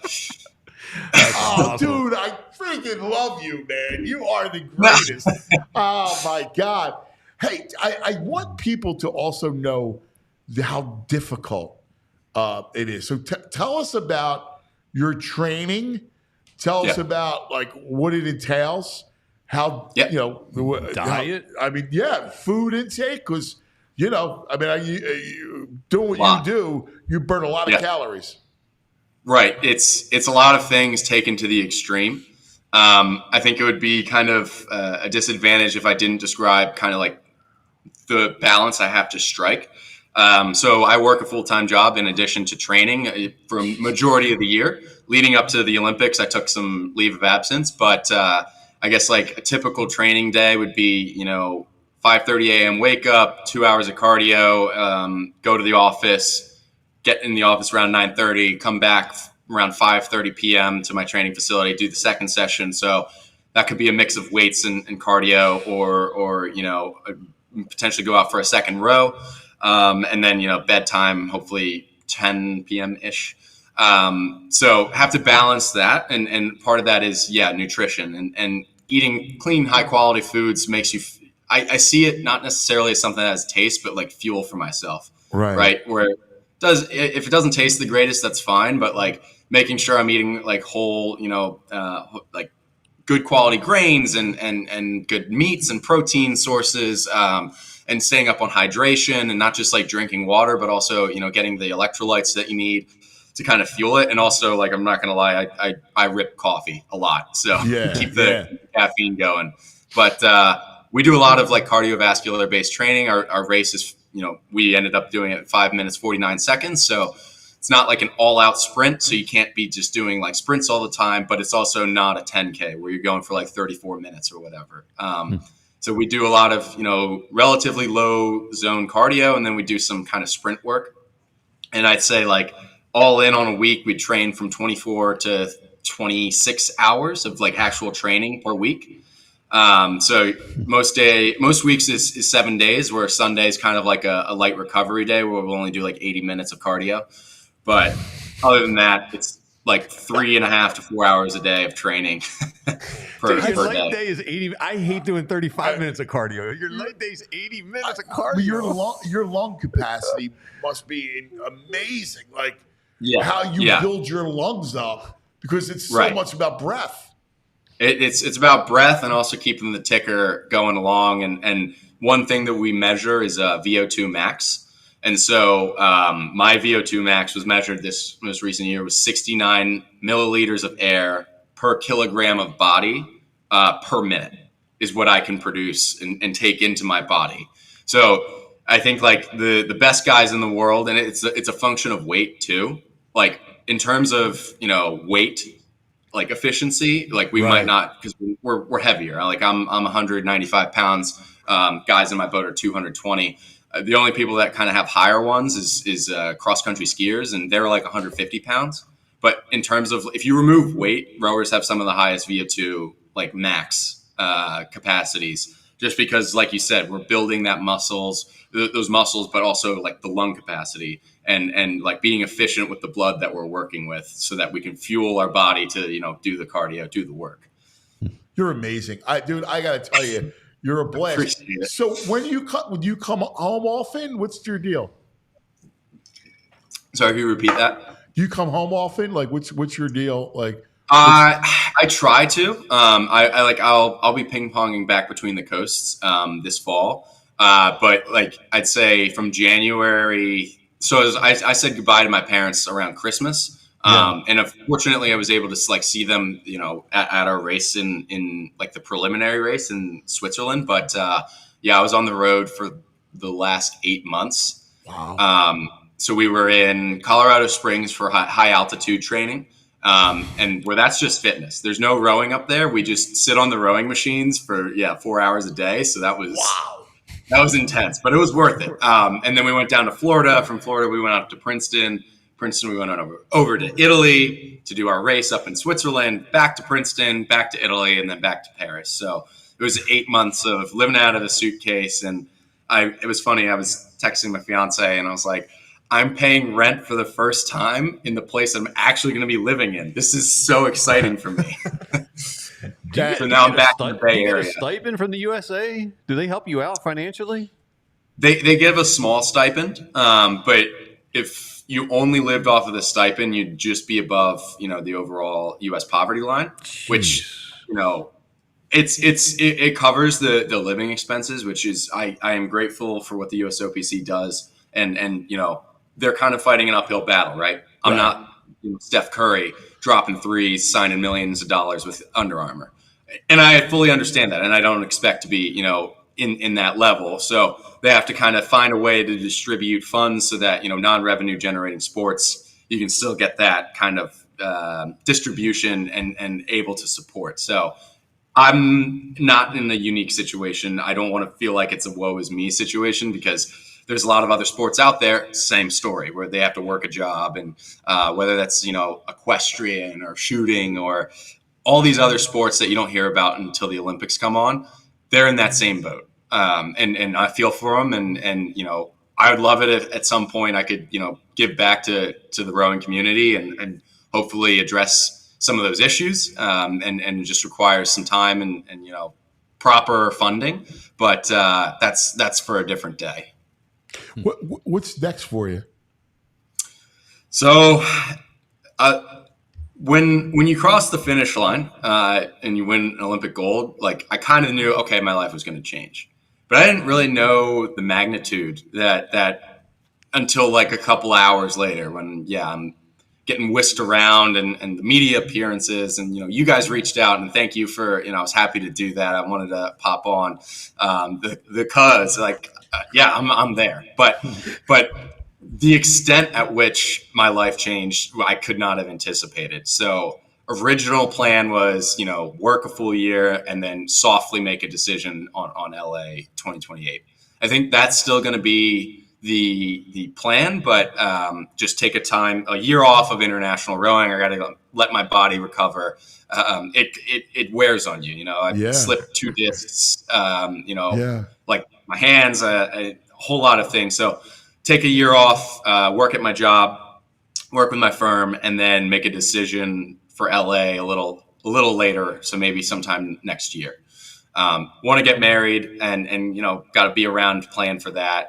Ideally, we get married somewhere out, local relative. We've been looking at a couple of venues. Like both my family and her family are based in the area, so we'd love to kind of. We met in high school out in Chester County, so we'd love to kind of beautiful. It would be a great full circle. Yeah. So we have we had joke. We have seasons of our lives, and so that was season 1. So it'd be cool if like season 10 us got married in the season 1 location. Oh, that's awesome. Well, you also have a great venue by the art museum that overlooks the Boathouse Row. We were considering like Center City, in Philadelphia. And then there's also like Longwood Gardens, which is out close to us. I don't know. Beautiful botanical gardens. And then there's a couple of manors, on the main line that have really great wedding venue setups and can accommodate a lot of people. Because what's pretty special, I think, about my relationship with Lainey is like we've built so many friends that are mutual friends along the way. It's going to be tough making the wedding list because there's just so many people we've overlapped with, and both of us have that connection with them. You are the greatest. I got to tell you, we are so proud of you. You are a special guy. I mean, an amazing talent, but just a great dude. Like, God bless you a million times, brother. I mean, no, thank you, Anthony. Seriously. Yeah, no, this was cool, and like I've listened to 97.5 all the time. When I'm back home, I'll throw it on. I can't say like I'm the biggest. We're on YouTube now, Justin. Investment sports fan, but I'm always listening. What? We're on YouTube. No 97.5 when you come back. No 97.5. All right. On YouTube, it works. Doesn't matter, dude. You are beautiful, man. I freaking love you. Hungry dogs row faster. That's the brother. Got the dog mask on. Let's go. You are the greatest, man. God bless you, buddy. Listen, we'll talk soon. I love you, man. You're amazing. Appreciate it. Yeah. All right. Yeah. Thank you for having me on. This is special.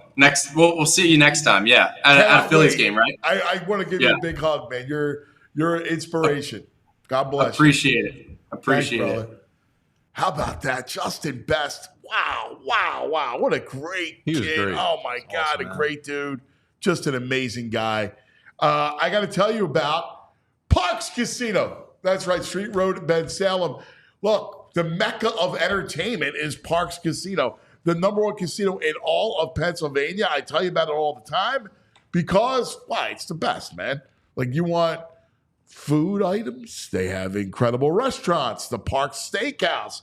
How about the Bamboo Noodle House with the amazing hand-rolled sushi?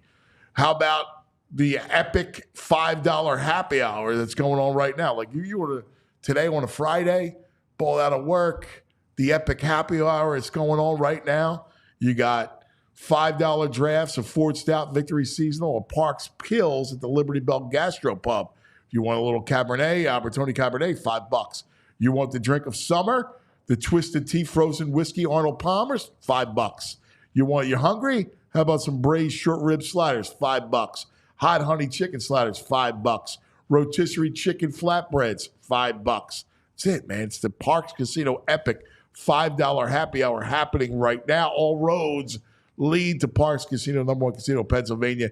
3,200 state-of-the-art slots, 115 live table games, beautiful poker room, collection of incredible award-winning restaurants. You got Joe Conklin every week. I mean, the headliners, tremendous.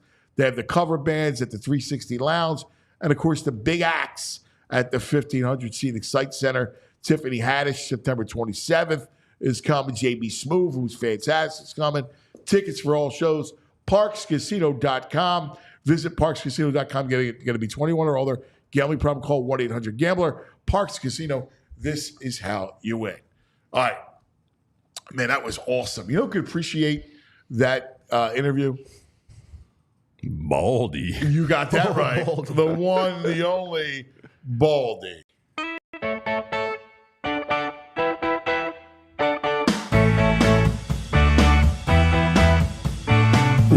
Baldy.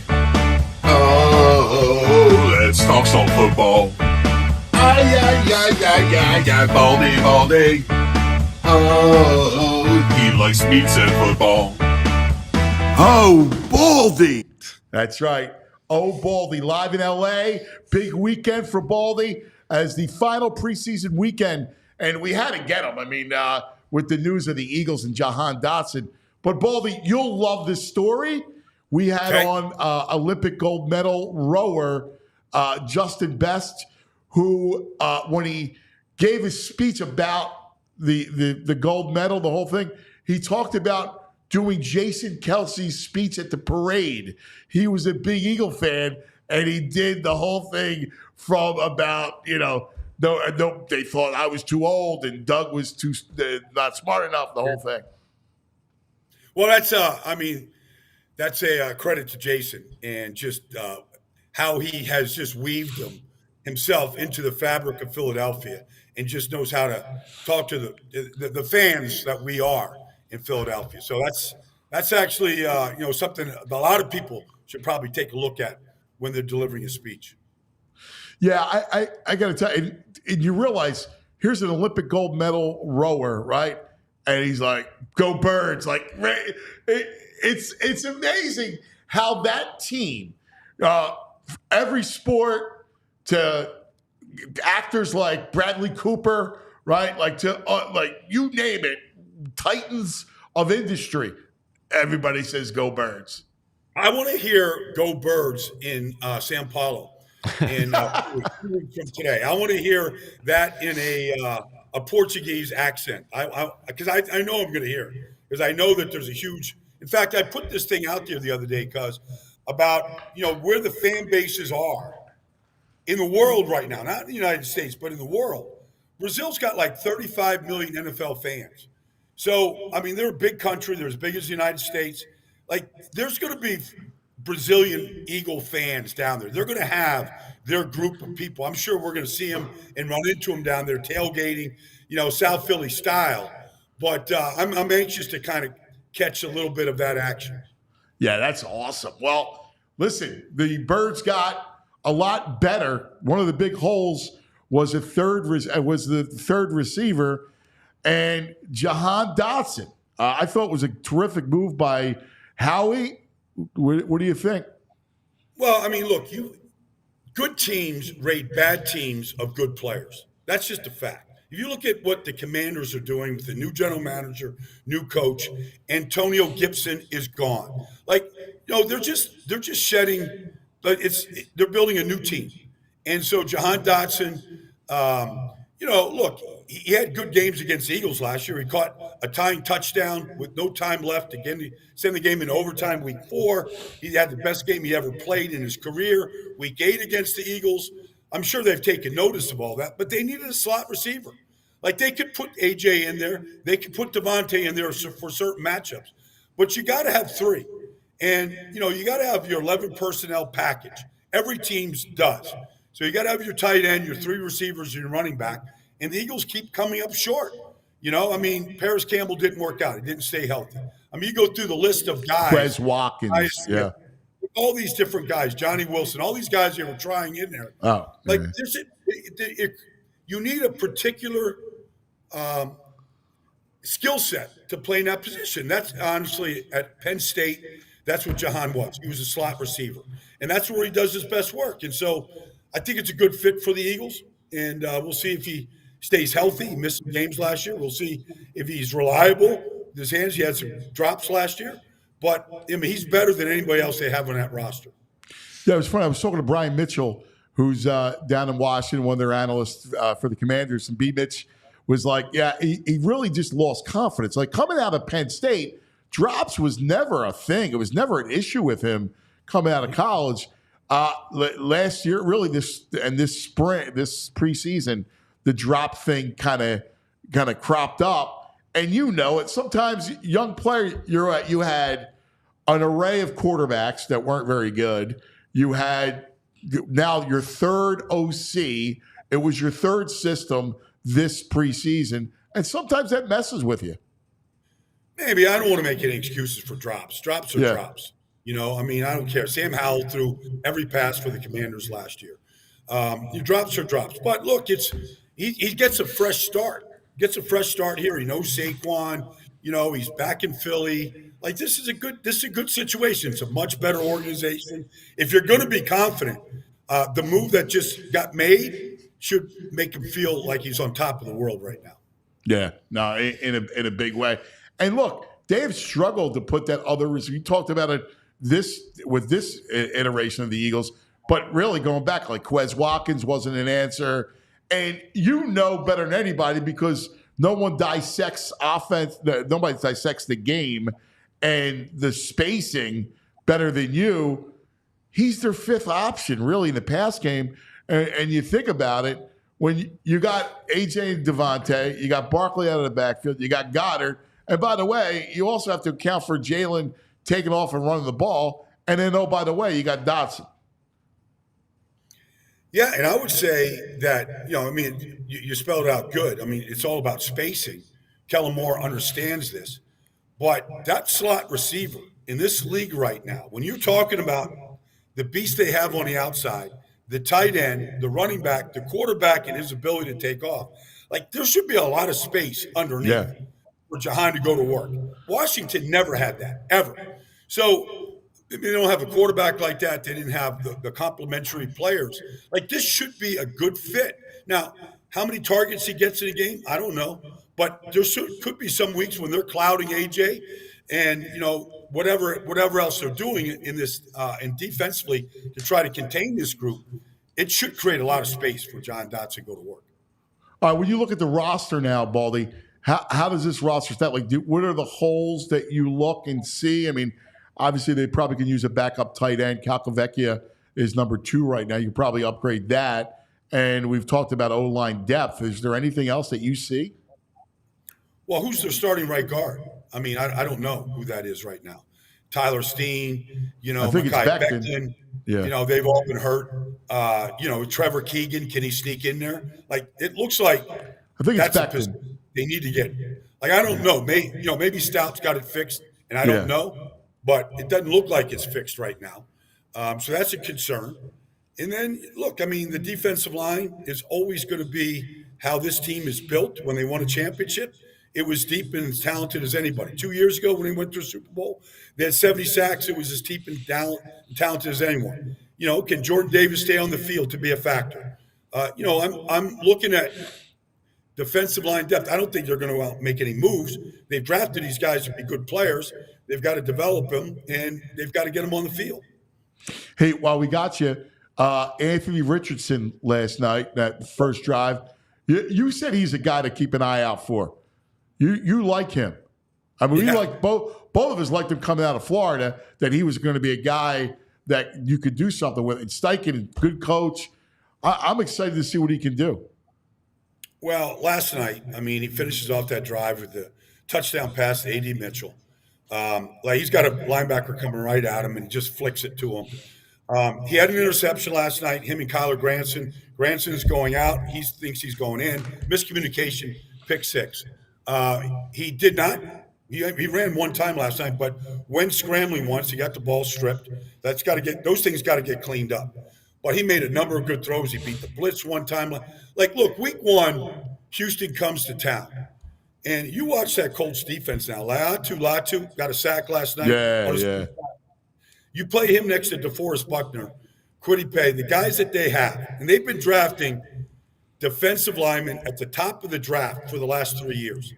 Like if that group all comes together, they're going to be a factor in that division. In fact, it won't surprise me to see them win that division. So, we're inside 2 weeks for the start of the season on the Thursday night. What is it you want to see over this past weekend? Just big league wide. What stories have your eye as we go our inside now 2 weeks? Roster cut's going to happen early next week. What's got you kind of on the front lobe? I mean, I think we've got the quarterback situation all straightened out. We know that Gardner Minshew is going to be the starter. We know Bo Nix is going to be the starter. We figured that was probably going to work out that way. But really what surprised me is I think we're still going to see starters play. You saw the Colts starting offense last night go out there, play a lot of snaps. I think we're going to see still some teams. I talked to George Kittle yesterday, San Francisco, the Raiders, they play today. They're not playing their guys. That's fine. But, we still got receivers that have to get signed, whether it's CD, Jamar, those things still have to get done. So that's part of it. We'll see the cuts. Sometimes it's salary cap cuts. Sometimes it's, guys that just have been unproductive. Sometimes there's surprises. Sometimes guys are on practice squad. They're going to get called up. So even though they make the final cuts, I think on Tuesday at 4, we can see a lot of movement still take place over the next couple of days. Any teams that you're looking at, that you're curious at what they do leading into the opening week? Well, the Falcons just did last week. I mean, they signed Justin Simmons. Look, Jesse Bates had 6 interceptions last year. Between Jesse Bates and Justin Simmons, they have 50 combined interceptions. Yeah. Between those two players in this league. They're ball hogs. And now you add the Patriots' best player. I mean, Matt Judon is their best player on the team. And now he's a Falcon. That guy is an unbelievable player. And he's a team player. The little things he does, not letting tight ends get free releases, checking running backs coming out of the backfield. That guy is a smart, talented player. You got to look at what Atlanta is doing right now, although I don't understand them not playing Michael Penix Jr. here last week or this week right now. You're in L.A. What's the spot? What's Baldy's L.A. kind of entail this weekend besides football? It's all football, cuz I'm going to live at NFL Network, break it down every game. I'm trying to get as much information as I possibly can done. And then, I've been traveling for a month. I don't know how to do expense reports. I got to put a couple fins on some girl's desk or some guy's desk that knows how to do these reports so I can get this money returned. So that, I got to find that individual today. Yeah, I think VG can handle that for you. Yeah, I work pretty cheap. I don't know how to do it. Apparently. I got to tell you, I'm so, I don't know what it is. Do you still get that same, I know it's a stupid question, rhetorical in a sense, but man, it's exciting. This is going to be a great year. Well, it's going to be a great year. I mean, first of all, the Chiefs are trying to do something nobody's ever done before. So, now, but everybody's already, even without that, everybody else is already gunning for him. So, Mahomes is just him and Andy together. That might be, I know Belichick and Brady is Belichick and Brady, but this might be as good as we've ever seen. Yeah, because they like each other. And not just but complete respect. Yeah, they love each other. They do. Yeah, okay, now you get a healthy Joe Burrow coming back. I'm watching this kid, Jermaine Burton, last night, their 3rd-round pick. One thing the Bengals can do, they could draft wide receivers. Yeah, this kid flat-out play. In fact, he kind of reminds me of Jamar a little bit. But, he went to Georgia, played at Alabama. He's only been with the best programs. So he lit it up last night. So those are some of the things. And then, look, every year we see 5 or 6 new teams make the playoffs. So is Chicago that team? Is Atlanta that team? Does Dallas go backwards this year for the first time? There's so many. Can Harbaugh work Harbaugh magic on a roster that doesn't look that talented? Well, can he work his magic? He's done it everywhere he's ever been. So there's a million storylines out there. But who is going to come out out of the dark and be the Houston Texans this year? Like, can Chicago be that team? They might very well be. Baldy, week 0 tomorrow. Yeah, I know. It's just going to be. It's going to be. Look, I'm here for the whole race, all the way to the finish line. I love it, man. Listen, we love you, brother. Be safe out thanks, there, all right? We'll see you when you Bye, get bye. home. I'll talk to you soon, man. Thanks, There buddy. he is, Baldy. Oh, Baldy. Baldy, oh, Baldy. Week 0, 1:30 p.m. ESPN2. McNeese State versus Tarleton State. Dude, it's football, dude. It's football. What don't you get? I'm just saying. I want to tackle you right now. I'm stoked for this. That big North Alabama, Southeast Missouri Like, State, he's ESPN at 6. A snarky mother father. I'm ready for Oklahoma this. drills in the parking lot right now, VJ. Snarky.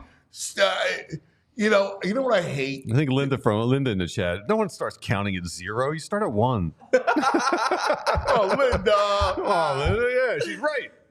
You know, I hate sarcasm. And he is a sarcastic Welcome to Philadelphia. motherfucker.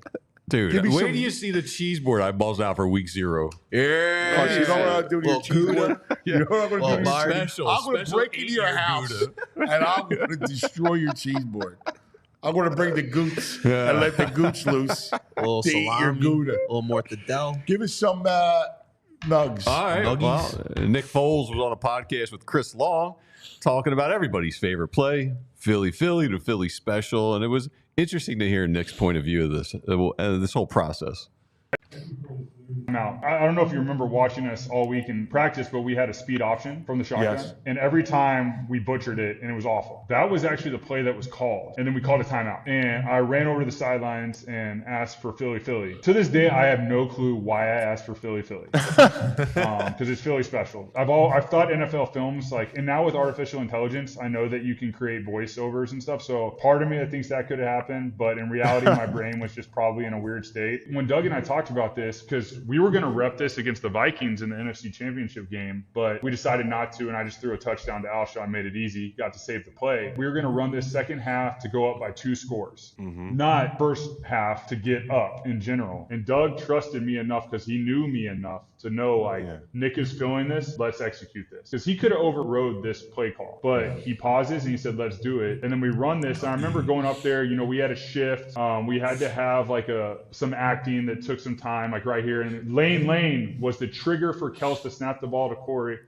And then, Trey makes a amazing throw. I mean, people don't realize, Trey made an awesome throw that made it easy for me. But I was just worried about the DN right here. But the second he went down and I paused and I was out, I was just look this ball all the way in and just catch it and tuck it and score. And I didn't realize what this play would be for the city of Philadelphia or even the NFL. I just realized, man, this play worked to put us up on the Patriots going into halftime.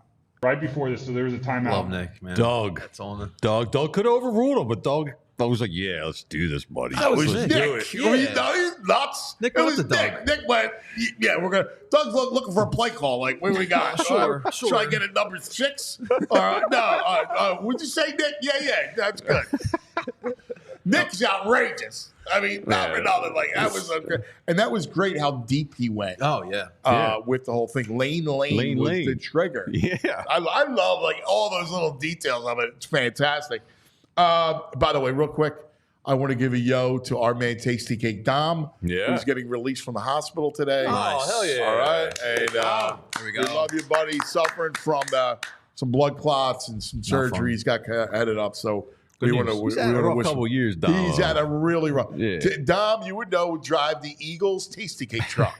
He had his green. He had a Tasty Cake truck that he painted green with the big wing on the outside. Oh, that's sick. Yeah, it was cool. Love that. Yeah. So we want him to get well. Man. He has had a rough couple years. You'll nerd out on this one. MLB's been releasing these little. Oh yes, these I little love this. ones. Yes, So this is Greg Maddox. I forget who he's up against here, but it's interesting. We were regular season and we were winning 8-0. It was easy game in the 8th inning, and he told me, "Don't throw anything inside on Bagwell. Oh, Bagwell. Hold everything outside." And I said, "Okay." Javi Lopez. I think it was somebody odd, and he wants to go inside.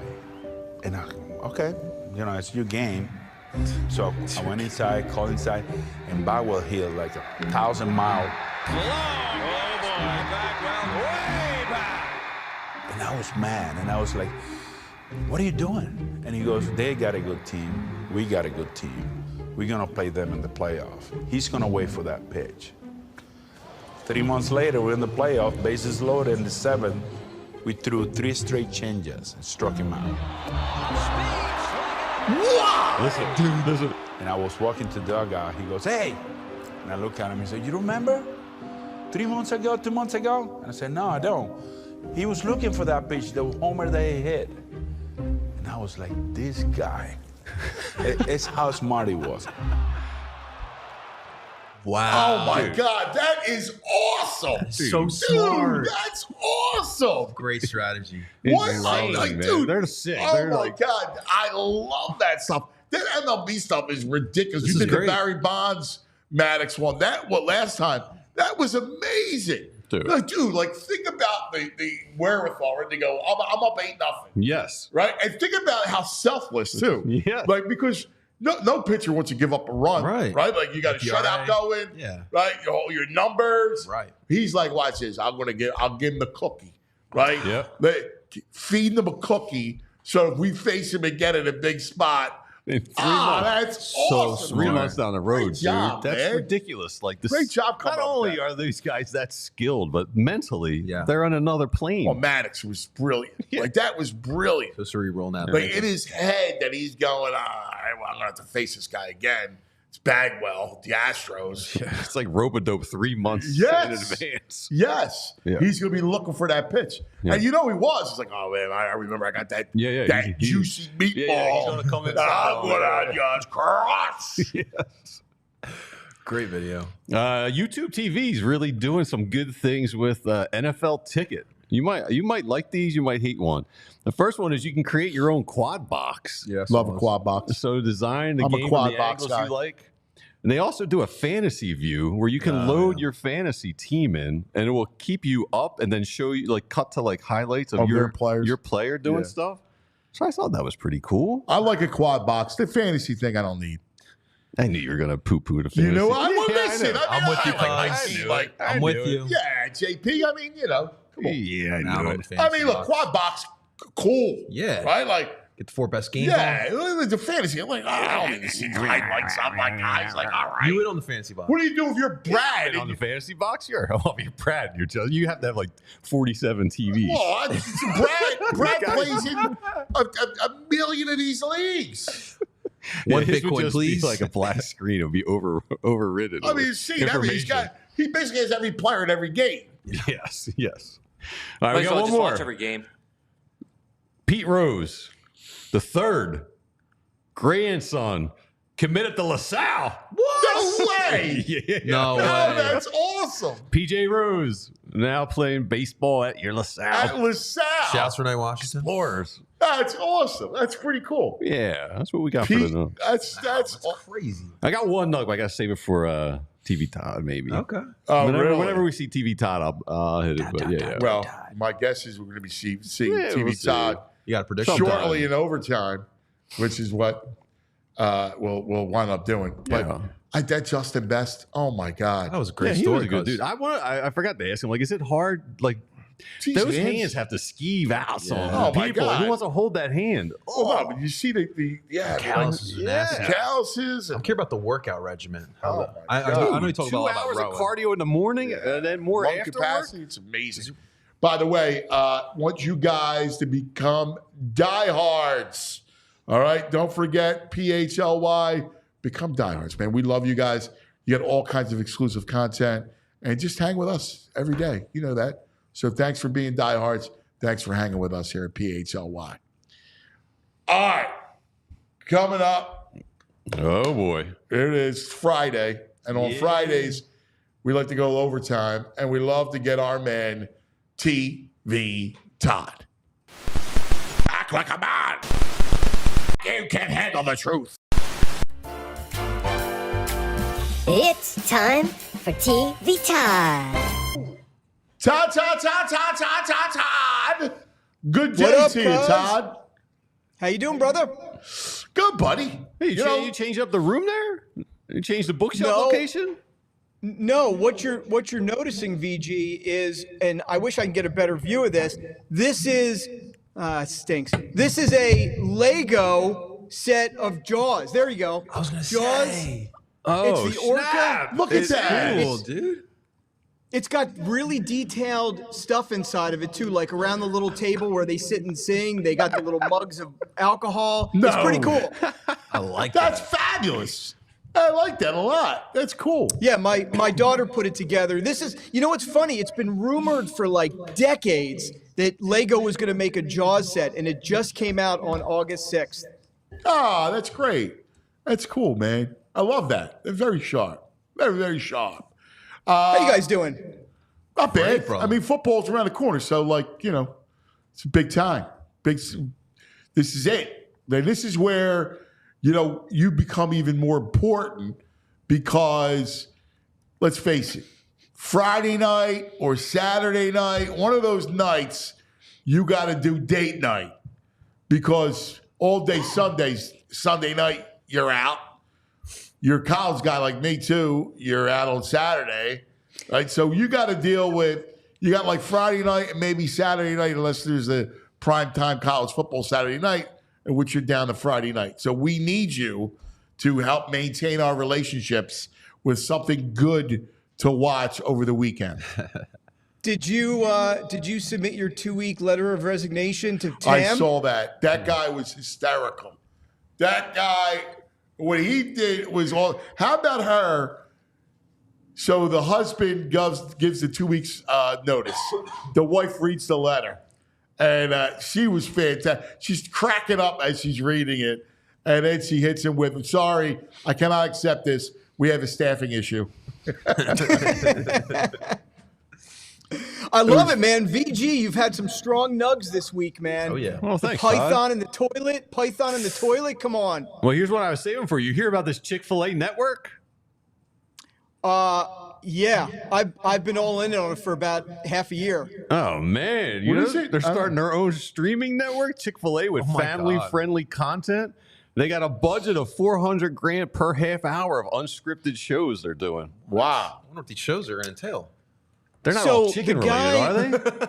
Yeah, no, it's completely unrelated. So, listen, the world has all gone to branded content because these networks, will either license a show or buy a show, and they give you notes. They put their stamp on it. They have all kinds of restrictions. So content creators are going directly to brands just to get the sponsor or brand integration money. They use it to create their show. So you could be watching a show that has nothing to do with Chick-fil-A, but they'll work in a Chick-fil-A product or something in there. So, But this new network is headed up by a guy who formerly ran BYU TV that I know. And when he told me he was leaving to go to work at Chick-fil-A and start a media division, I sort of laughed. But the truth is, this is the future. Yeah, I got to tell you, it is the future. It's going back. You know what's fascinating is how life is this great circle, and it's going back to serial television, right? Like when TV first started, integrated, they were serials, right? And so you would have these products that presented the television show. That's right. Remember, what was it, Sunday nights, cuz Mutual of Omaha presents Wild Kingdom? Yeah. Yeah, it would be everybody sees the stories and stuff about how these serials were presented by, the big sponsor. And it's not it only would be one singular sponsor. True, and it's not only going to change how we fund television, but it's also going to change where we put television on. Because Chick-fil-A could do a series, they could chop it up into little, couple minute segments, and they could throw it out on TikTok, Instagram, YouTube. No pun intended. Nuggets. Yeah. The Chick-fil-A nuggets of content. There you go, man. But that is a big sea change that's coming, especially where we see the behemoth companies that we deal with, like Paramount, Warner, writing off $9 billion at a time. It's time to look at a new delivery system. Well, I was going to ask you about that with Paramount Plus. Like, what the hell? What happens? Just a rounding error. That's incredible, man. That's Todd. Is this like, will we have to pay like a $3.99 for this Chick-fil-A service, or is it free to consumers? Well, it's hard. I don't know. They'll probably will make it free because at the end of the day, it is just a giant commercial. Okay. But they'll probably set up their own fast channel. They'll probably, like I said, I think they're going to go heavy on social media for throwing out the content. Sure. But you watch now. There's going to be tons of big companies that are going to follow suit. You'll see. I'm sure you'll see Target and Walmart and PetSmart and everybody coming out with their own media divisions. Wow. Yeah. No, I can totally see that. Which is great for us because it's just more people that sell content to. That's right. Which is great. All right, what are we watching, man? What's going on? I need something. I feel like I got nothing, dude. Well, you know what? It's a weird time, cuz, right? When we get to the end of the summer here, end of August, everybody wants to save their big programming for the fall, for after Labor Day. So, yeah, we are in a bit of a weird time, but I want to follow up. See, to show you guys I do pay attention to what you do during the week. I noticed that the primate theme has come up a few times over the week. Yeah. Have I changed the way you eat bananas now? That was fascinating. I'll admit this. When you were telling that, and because you were weighing in, I was trying to figure out, are you saying from the bottom or the top or where? Yeah. I had to think about that. Yeah. Well, it was brilliant that the stem is the holder. Like, I never even thought of that until you told me It's we like got the the popsicle primate. stick. Yeah. It's a popsicle. You're right, JP. It's a popsicle stick. Yep. That's right. Good analogy. The primate, man. That's why the primates rule. I'm still peeling it the other way. This guy. You know what? Because you're like the old guy you're like a Luddite. You refuse technology or change or anything new and good. You're an old curmudgeon, Frazier. You're a fink. A fink? You mess with the primate, man. Don't mess with the primate. Fink or a fink? Yeah, rat fink. Rat fink. Because a rat is just all instincts. The primate's cerebral. Right, Todd? Absolutely. I love it. So I'm going to continue with the primate theme for our segment today. Please okay? do. Yeah. We have two shows I want to talk about. One is starting to blow up right now. It is called Chimp Crazy. I like the name. No, wait till you hear about this series. So it's a 4-part series that is on HBO and Max, and it is produced by the guys who did Tiger King. So, wow. Nice. All right, I have your attention. I know I have your attention. Yep. They're your people.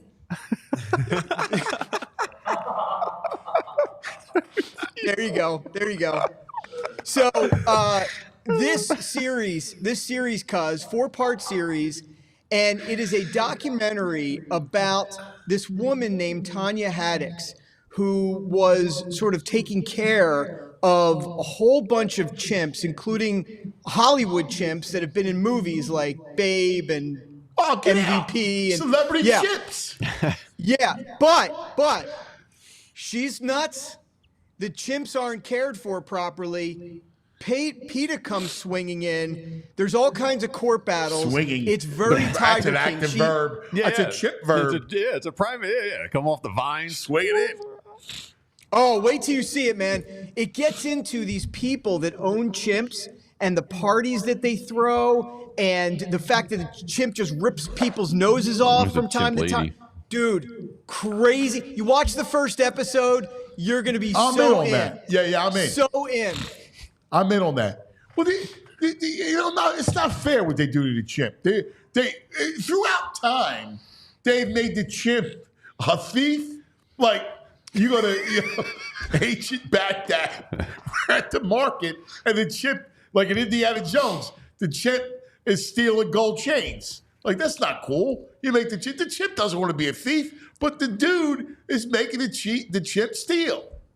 Well, listen, you're right in the origin of that, but like at the end of the day, when my daughter was growing up, we loved watching MVP, Most Valuable Primate, right, where the chimp was a hockey player. Yeah, I love that. Bud. What about the Road Trip TV series, BJ and the Bear? Great Oh, one. yeah. He's like sidekick, the little chimp. Yeah, he was cool. Yeah. That's a great reference. Wasn't but he an this orangutan?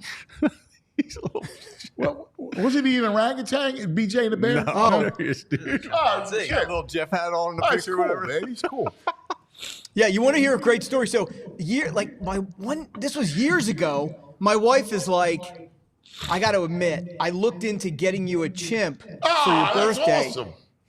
No, dude, it's not awesome. Chimps live longer than we do. Wow. They come with, I said, what do you mean you're getting me a chimp? She's like, yeah, it's like, I forget how much it costs, but you can pick an outfit. It either comes with pajamas or a suit jacket. I'm like, I do not want a chimp. In a suit jacket. Put a flyer shirt. Does he come with like a Fila sweatsuit? He's in a suit jacket doing Baldy's expense reports. Can you imagine me taking a chimp to work with me, a hearing or something? Oh, it's fabulous. Dude, if I had to pitch you a show and you got a chimp and a blazer next to you. That's fantastic. That's good. Well, if I was going to get a primate, I'm a size guy. So I want to go gorilla. I want to hang out with a gorilla in my backyard. Me and my man. You know what's funny? I was watching. So you watch this, and they show you at the beginning, like the power that these chimps have. Like if they want to destroy, destroy you in 2 seconds. And listen, that goes back to why we love Planet of the Apes. That's right. I was rooting primates in that battle. I mean, did you ever see? Did you ever see Jordan Peele's movie Nope? Yes. No. So you'll know the theme of the movie is that you're kind of messing with nature to get the perfect shot. But the opening scene is this television chimp goes crazy and just kills everybody on the sitcom set. Yeah. Wow. Get out. Oh, that's awesome. It was wild. Yeah, it's a great movie. Great movie. Well, he's fantastic. But this series looks pretty good, man. The first episode's up. The second episode's this weekend. I think the whole Tiger King comparison is great because wait till you see these characters. Wait till you see these characters. Oh, my God. I love it. I love it. So another chimp, let's tie it in for something else. And this is one I think because you actually may be able to watch and get into. Maybe it's a good weekend show with Tam. It's Vince Vaughn's new show. It's called Bad Monkey. And it's on. I saw a thing on the CBS Sunday Morning Show about that. It was adapted from a book. Tell everybody about it. It sounds good. I'm in on that. Yeah, it is adapted from a book. It's a Apple series. Yeah. And it's a black comedy kind of crime drama. Yeah. And Vince Vaughn is the star in it. He plays a Miami police detective who's on suspension, and there's a fishing boat at the very beginning that finds an arm in the water, and it sets off on his whole journey to try to figure out what happened. But I watched the first episode. I like it. I'm going to stick with it. It's kind of cool to see Vince Vaughn he's being Vince Vaughn, but not so over the top.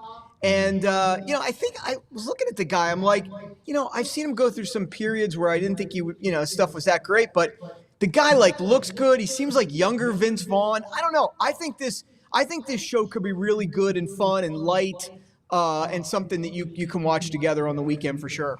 I'm in on that. You know what's weird about Vince Vaughn is Curb, he wasn't good. Mm-mm. I did not like him in that. And Curb Your Enthusiasm. I'm like, Vince Vaughn, Curb Your... And I'm like, I thought that would actually be a natural. Like, he was abysmal in True Detective. Like, he killed True Detective. The first season was outrageous. Like, it was awesome. And then he comes in, and it was a disaster the second season. Yeah, that was universally panned that season. And then everybody got back into it after that, but that season was written off by everybody. So I think that's... Yeah, I think that's one worth watching. So you got two primate-like series you can get into this weekend, and then the big, I think the big feature release for home viewing this week is Kevin Costner's movie, which he did this. So Kevin Costner, going back to 1988, started writing this script called Horizon, and basically it's going to be massively long. The first part is 3 hours long. And he stars in it. He directs it. He wrote it, and it's about these families during the Civil War in the Old West. It's in the Old West, but it's during the Civil War. Yeah, he loves the Old years. West. Yep. And it's been talked about a lot. You know, a lot of people were shying away from the theater because they thought, oh, man, it's 181 minutes. Like each chapter is 100. You know, like, I love it. But, Look at these people. There's no attention span. You love something written by Kevin Costner, 3 hours? I You don't know, respect but Kevin Costner? I don't know. I don't 3 know. hours, Listen, Kevin the story Costner? sounds good. Civil War, families. I'm in. Oh, man. I watched this movie, Best of Youth. It was 6 hours and wow, 24 minutes, something like that. Yeah. Tam and I went to the movies. It went to the Ritz. What do you blow on snacks and food? Got to be $180. It was an intermission. It was over 6 hours. Oh my I hope there's intermission in that one. 6 hours. It's outrageous. Great story. It was like this chronicle of this family. And by the way, it was in Italian, so it was subtitled. And it was basically this family. Subtitle 6 hours. Yeah, no, I am so out He's on jumping that. out the dude. window. That's because you got no taste. You're a Philistine. well, that's why. Yeah. And that's why I brought this one up this week for you, because you're always looking for these epic sagas. I mean, yes, I love this is going to be 4 films that are multi-hours long over a 12 a family covering these 4 families over a 12-year span that show the whole impact of the This is American Kevin Civil Costner War. we're talking about. This is not some. I'm going to watch it.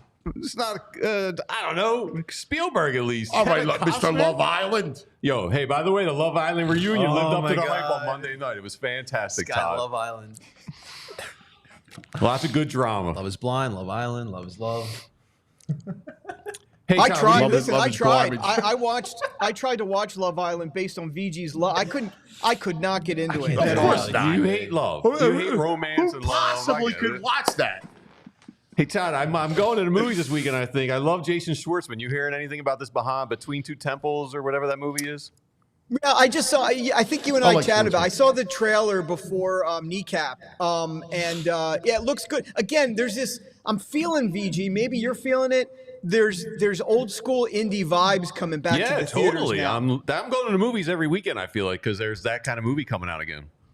That movie That's- seems very character driven, and Jason Schwartzman is always good. He's the Always best. good. Yeah, I'm a big fan. You remember his HBO series, Bored to Death? Yes. Loved Yeah, it. it was great. Fantastic. It was great stuff. Fantastic. I love that series. time. That was my favorite time in film. That 99, 98, 99, 2000, Yeah. 01, 02. Like it was great stuff. Yeah, I do think like the feature, like we talked about, cuz I think it is coming back, and catching those indies like that film in the theater is really, really worth it. So, get it in now before football starts. I love it. I love it. You and I got a lot to talk about. So I'll call you later. All right, buddy. All right, you're the man. See We you, love Todd. you, Todd. How's the chat? How's everybody in the chat? Chat's chatting. Just good. Lots of there's some chimp love in the chat. Of course, there's chimp love. Yeah. People can't. Linda's active today. She can't stand Vince Vaughn. I always liked him, but then he went off the rails. I like this 2000 movie. Big Those Fart, comedies. Big They're Farts great. Jones. The Girl Boss season of True Detective was a pile of garbage. People are opinionated about their TV viewing. Yeah, I need a new I show. trust Big Farts Jones. What, season 4? Jodie Foster? With some good BJ and the Bear love, I guess. I don't know what the Girl Boss season of I think it was, True Detective is. I thought I liked that. I didn't think it was bad. I don't trust anything you say. Oh, come on. You poo-poo. 6-hour movie in Italian? Yeah. Dude, subtitles? No way. You're a Philistine. That's why. I'm not doing that. Yeah, of course you're not. Oh, I wouldn't expect you. I watched like Parasite, which is like a 3-hour movie with I subtitles. saw Parasite. Great movie. Parasite was a great movie. I have no problem reading, but 6 hours no of problem. I have no Italian? problem reading. Yeah, I'm out on 6 hours. I'm out of reading. Big Farts Jones also. If I had a 6-hour flight and then the in-flight entertainment was a 6-hour subtitled film, I'd exit the aircraft. Right with you. I love you, Big Fart Jones. Oh man, The scene when they had floods of Venice was incredible. It's just a Kevin Costner. I mean, I'm a I'm quasi not the fan of biggest his acting Right, in a right, jokey right. kind of way. I don't but know. him Maybe writing and directing 6 hours. I don't know. Maybe somebody's past the project. Give it a shot. I don't know. As long. Real quick before we end, you want a back in the day moment here? Yes. Back Give in me the a moment. back in the day Shouts. Rite Aid moment. Shouts to Rite Aid there. So 2009, 15 years ago today, Phillies infielder Eric Brunlett completed a game-ending unassisted Brunlett? triple play Brunlett. against who, cuz? The New York Mets. Yeah, Brunlett. Bruntlett. Dude, here's something wild that just came up. Wow. My buddy last night sent me the Bruntlett in the Hall of Fame from that play. Get out. Yeah. His jersey is hanging in the Hall of Fame because of that triple play. Baby. Yeah. Love it. Bruntlett played a role for he was one of those 15 role minutes. players that dude found, the old head. I forget That's his right. name. Kind of wish he was here right now. Well, I think it's going to do it for us. If we can stay all day, I feel chatty today. Thanks to everybody in the chat, and thanks to you guys for hanging with us for the weekend. Skeeves did a great job. Nice work. All right, Yeah. good job, Skeeves. Oh, he's wearing a SEPTA shirt. He never takes And SEPTA. I want to thank Emma. Yeah, really. I know. The guy never takes a bus or no. You don't even know what a bus looks like. Yeah, I know. You said this morning you He's a came in, you're freaking like, guy. I got nothing to pick on. Because I was looking at you from the back. I didn't see the front of your shirt. Oh! Even the sock game's a little off. But I'm just used to it now. Sock game's a little off. I want to thank Emma, who came in from Denver, from corporate, to help out here. She's awesome. She does such great work, and we love her, so we want to thank her. Everybody, thank you guys. Have a great weekend. It's on, man. Week 0. Week 0. Watch Arkansas State with me. All right. We'll see you on Monday. We all silly like the mayor.